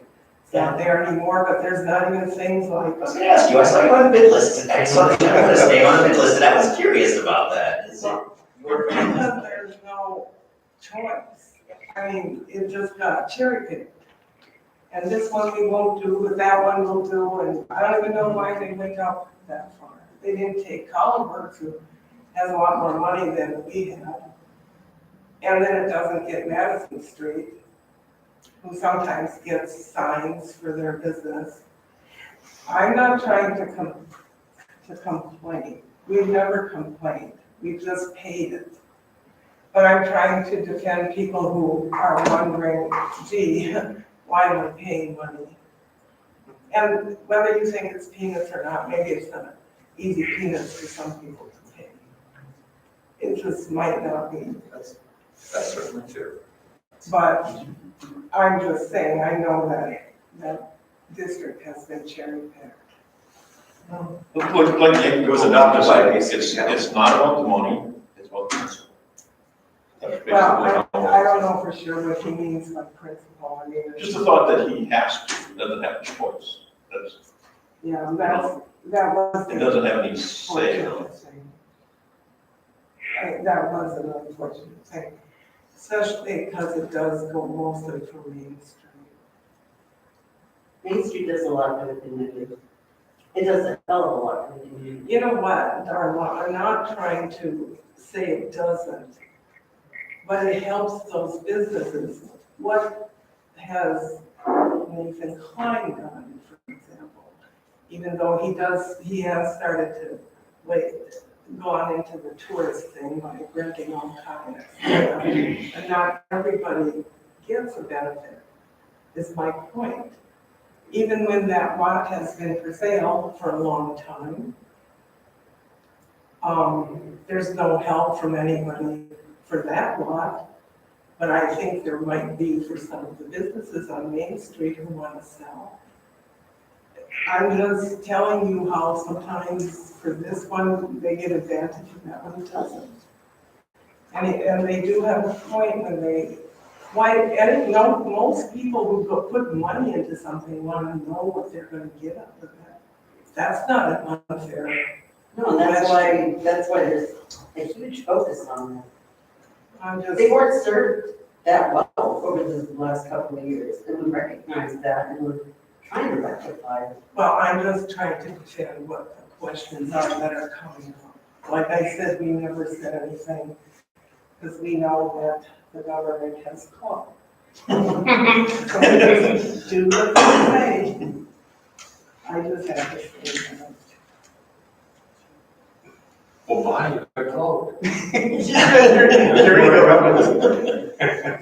Were there other questions? I think my last one is, what is the structure there? Like, council's in charge of Greg has people below him. How does your org chart look? Not yet, but the org chart. Sure. Well, and actually, I don't know, I've never truly looked at our org chart, but it'd be relatively unique, because the way I think of it,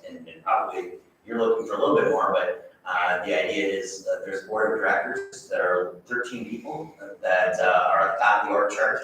And it funnels down to one guy who is tasked with getting the job that they present to them. But now, if you want to look above that board, there is the bid board, which is responsible for part of our funding. And they typically have been meeting once a year, and we can talk about this morning.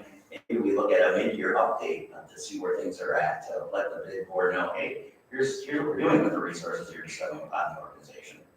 And so, I mean, you can, I don't know if it's a dotted line above that board, but the bid board is involved. And the fees we get, and I don't think we've talked about this yet, the fees we get from bid fees make up it's $50,000 of a $150,000 budget, so it's a third of our budget. And so that's kind of a foundation for us, if you will, if you look at that. And we build on top of that. And so that $50,000 goes towards things like the office and the executive director salary. It doesn't cover all of that. So then we need to put on programs and events and go after grants to bring in the rest of those dollars, so that then we can do the programs to give back to businesses in the bid. And businesses in that district, there are the obvious direct benefits that many see. Car show, so people go on to Traeger's and get coffee all morning, and it's a busy day at Traeger's selling coffee. Okay, does that same thing help Bonnie's manufacturing business or Karen Net? No. But does the fact that we have so many people in our downtown seeing what an active and engaged community we have, is there somebody there that might see that and say, man, I really have a fun time on my visit to Rivers, this might be a great place to start a business, or this might be a great place to move to. So that's an indirect business that then benefits businesses within that district, maybe not directly, but in the indirect way. It's not as obvious, it's not as immediately impactful, but if you add those increments up over time, the impact is very strong. So, I don't know if that answers things, but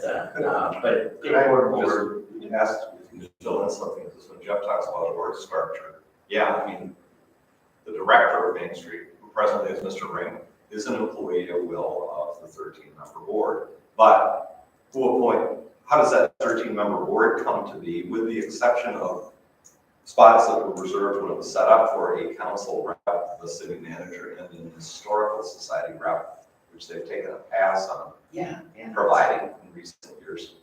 Who votes to select the Main Street board members? Themselves. It's worth sharing. Oh, yeah, the board members themselves will bring in recruit that like to be board members. So. Don't say something else with the membership as well.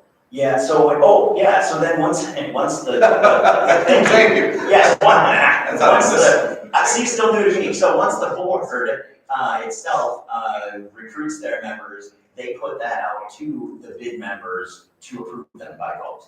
And so we either do that through email, which has been more common since COVID, but prior to that, we've had an annual bid meeting, and we invite members of the community to here's the successes of the previous year, here's our plans going forward, and then we do any bid business that needs to be approved by the membership of that meeting. And we do have plans to bring that bid meeting annual meeting back, because part of my goal is to be more accountable as an organization, and that's something that I feel kind of the two things that are my priorities, and the board might feel otherwise than my priorities, but my priorities are communicate better with the bid and the community, and then be more accountable to the bid and the community.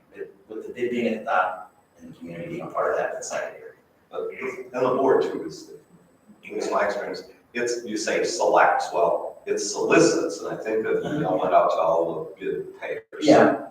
Soliciting. It isn't like the board system, and I'm not at that one. If anybody shows an interest, they end up on a ballot. Absolutely. Now, the only exception there, as I understand it, would be when vacancies come up partway through a term, then the board can appoint kind of like council, somebody for the ballots. But the Main Street board, several people from the district, the decision, they don't make the decision on the bid levy, they recommend it as well as presenting their plan or program for the coming year.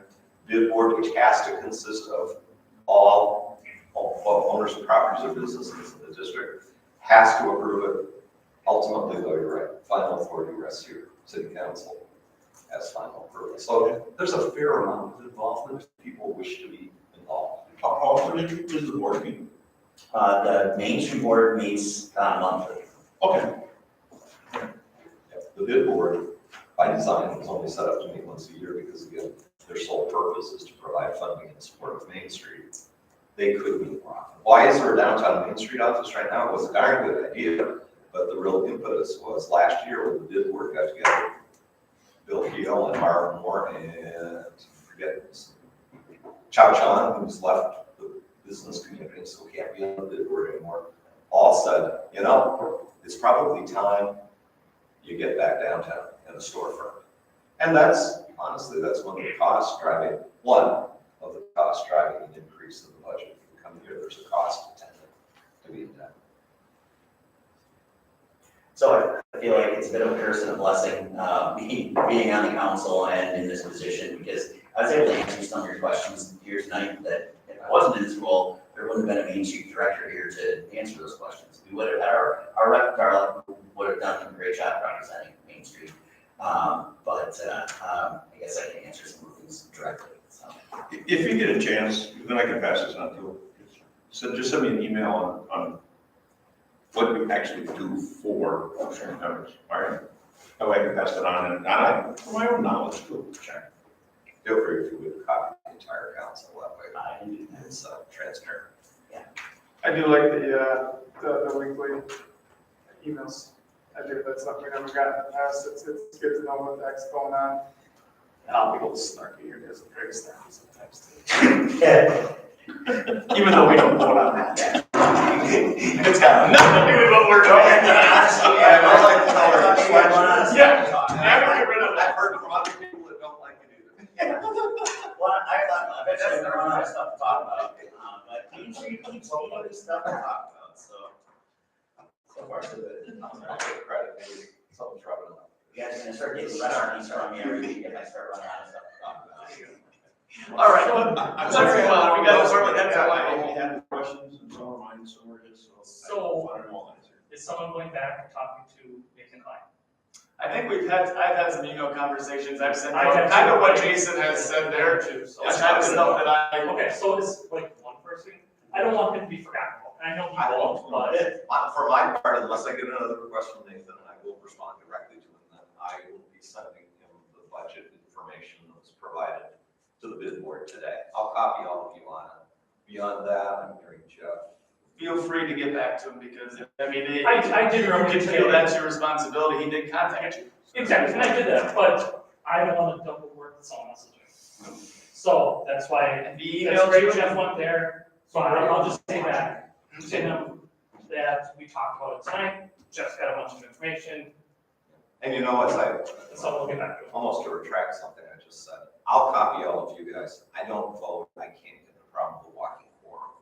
If you're responding to Nathan, you probably want to do it individually without copying other council members, because then it just becomes too easy to fall into that trap.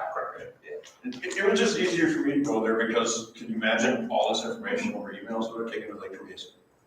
Okay, your questions are complete. Yes. Anyone else have questions on this? We can move on. Let's make it short. Anything else on the $46 million that is the city budget? All right, so then let's go on to discuss the review and revision of city council goals at a future meeting, last review December 2021. We're not going to review them tonight, but you do have them in your packet.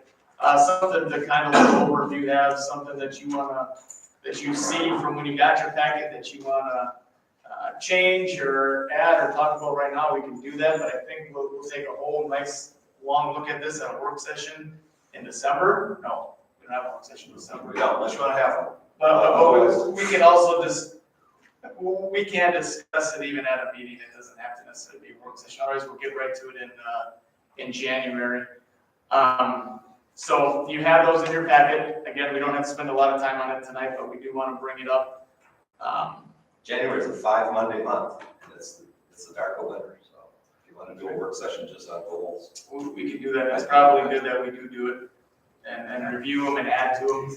So if you have anything tonight, I know I just have one one brief one that came to my head as we talked, but if anyone else has anything, I'll let you go first.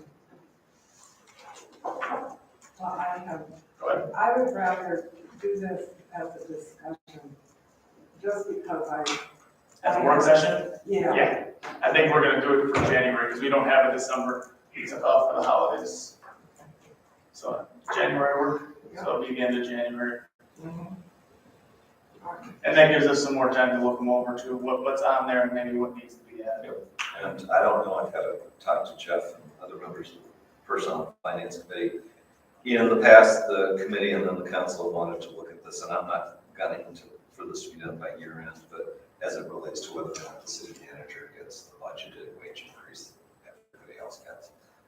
So Personnel and finance. Personnel and Finance typically has had input on that, so I welcome that opportunity maybe with that committee.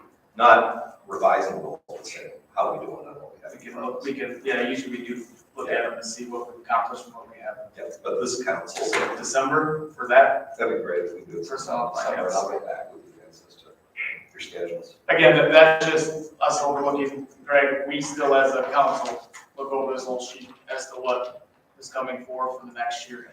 The one thing that I want to do is under special revenues, 205 and 207, find ways to use them. That's the housing. Yeah, Finding ways to help people that have housing. There's many different ways. I know I shared some with you, and you guys have had I'm not blaming, there's been a lot of busy stuff going on with 10 districts and plans here at Eggers. So it'd be a good time to discuss that in this and try and get a plan going forward. The money's there. We have deteriorating houses in the city, no doubt about it, and how do we help those people fix it up with funds that we already have? and yeah, that's been addressed. We haven't had success there yet. Right. The other We gotta one, find a new plan to try to do something. the other one I would Did that suggest with is, Elizabeth? Didn't she come up? She did, and we had no takers from what I remember correctly, so we gotta try to revisit that and come up with another plan. I shared one briefly with Greg in the midst of getting Agri stuff done, so it's been pushed off, rightfully so. Okay. So I think a good time to dive into it deeper is take my idea and everybody else's, because you guys may not agree or may have something different that you're thinking of, and discuss that at a work session and try and get a plan to move forward and try to get those monies out there and help people that have houses that need help. and we haven't budgeted for it next year, but I would quickly add to that, and then I'll shut up. Some way of making more lots available as economically as possible at the Sandy Bay subdivision, because we got something going on. Right now up there's 5 houses just wrapped in Tyvek under construction. When's the last time you could drive anywhere in Two Rivers and see 4 houses in the midst of construction? So that's tax base, that's potentially more people, and we need more of that, and we're running out of inventory. But we can't too heavily subsidize them. I'd argue some subsidization ain't bad if there's a payback. I think that, Taxes. I think we need to look into it, because I don't think we want to turn people away who want to build there. If the private. It's gotta make sense, obviously, for the city, but it's something that we definitely have to look at, because that's our only avenue really, where we have a good section where we can have people build houses. I mean, you got a couple lots sporadically here and there, but a spot where you can build a nice house, and there's people up there that are, is there like a $750,000 house, Jim Reef? It should be in that neighborhood. I mean, Construction. right, but that's it, gonna be coming. I mean, there's nowhere else in the city that I know of that, a lot that would you'd be able to put a place like that up at besides San I Diego. think somebody has about a $500,000 house up there at the end of the road. Yep, some pretty nice houses. So, And more to come. you're right, 300. I mean, you gotta have the right lot, and around our city, I don't think we have those vacant lots. The average assessed value of their Oh, yeah. Golf. I agree, but it wasn't our property. There's land north of there. And we'd have to annex into the city, but I think some of that's buildable. And you also see, That would be workable, actually, no big deal. when you look what the city's been through with permitting there and the cost, you also see why people aren't jumping all over the place to lay out in residential subdivisions. We can give a credit on the sale of the lot. It didn't we do that a couple of years ago? Well, for quite a while, 20% the CDA was offering a 20%. And that does result in us frankly losing money on lot sales. But if you do the math, it's $250,000 house, just the city share of the property tax bill is on the order of $2,700. So even at a $10,000 loss in 4 years, you're even. And it beats the heck out of a vacant lot. So anyway, I'll reach out to personnel and finance about perhaps doing that review as it relates to the city manager performance during December. But looking forward, and revising lists of, especially new council members have some ownership of it because it hasn't been revised since 3 of you came on board. 4 of you. And it's a lot of fun. So. Those of you who are the test. Yeah, so take a look at that. Again, he's got on there kind of what we've done with some of the goals and maybe where we need to go yet. And again, people may have different ideas on those goals and future goals. Yeah, I was gonna point out, is this updated? Oh, there it is, right there, highlighted in yellow. Yellow, On yep. December 28th. Yellow. So if you do have new ones to add, if you want to give Greg even a heads up, I shoot him an email, before that January meeting, so he has somewhat of an idea, so just blast them all, what you can feel free to blast them all in the position too. Okay, any other questions? Everyone's yawning, they want to go home. I'll take a motion to adjourn. Thank you, Jeff, second by Darla. Any discussion? All in favor? Aye. Aye.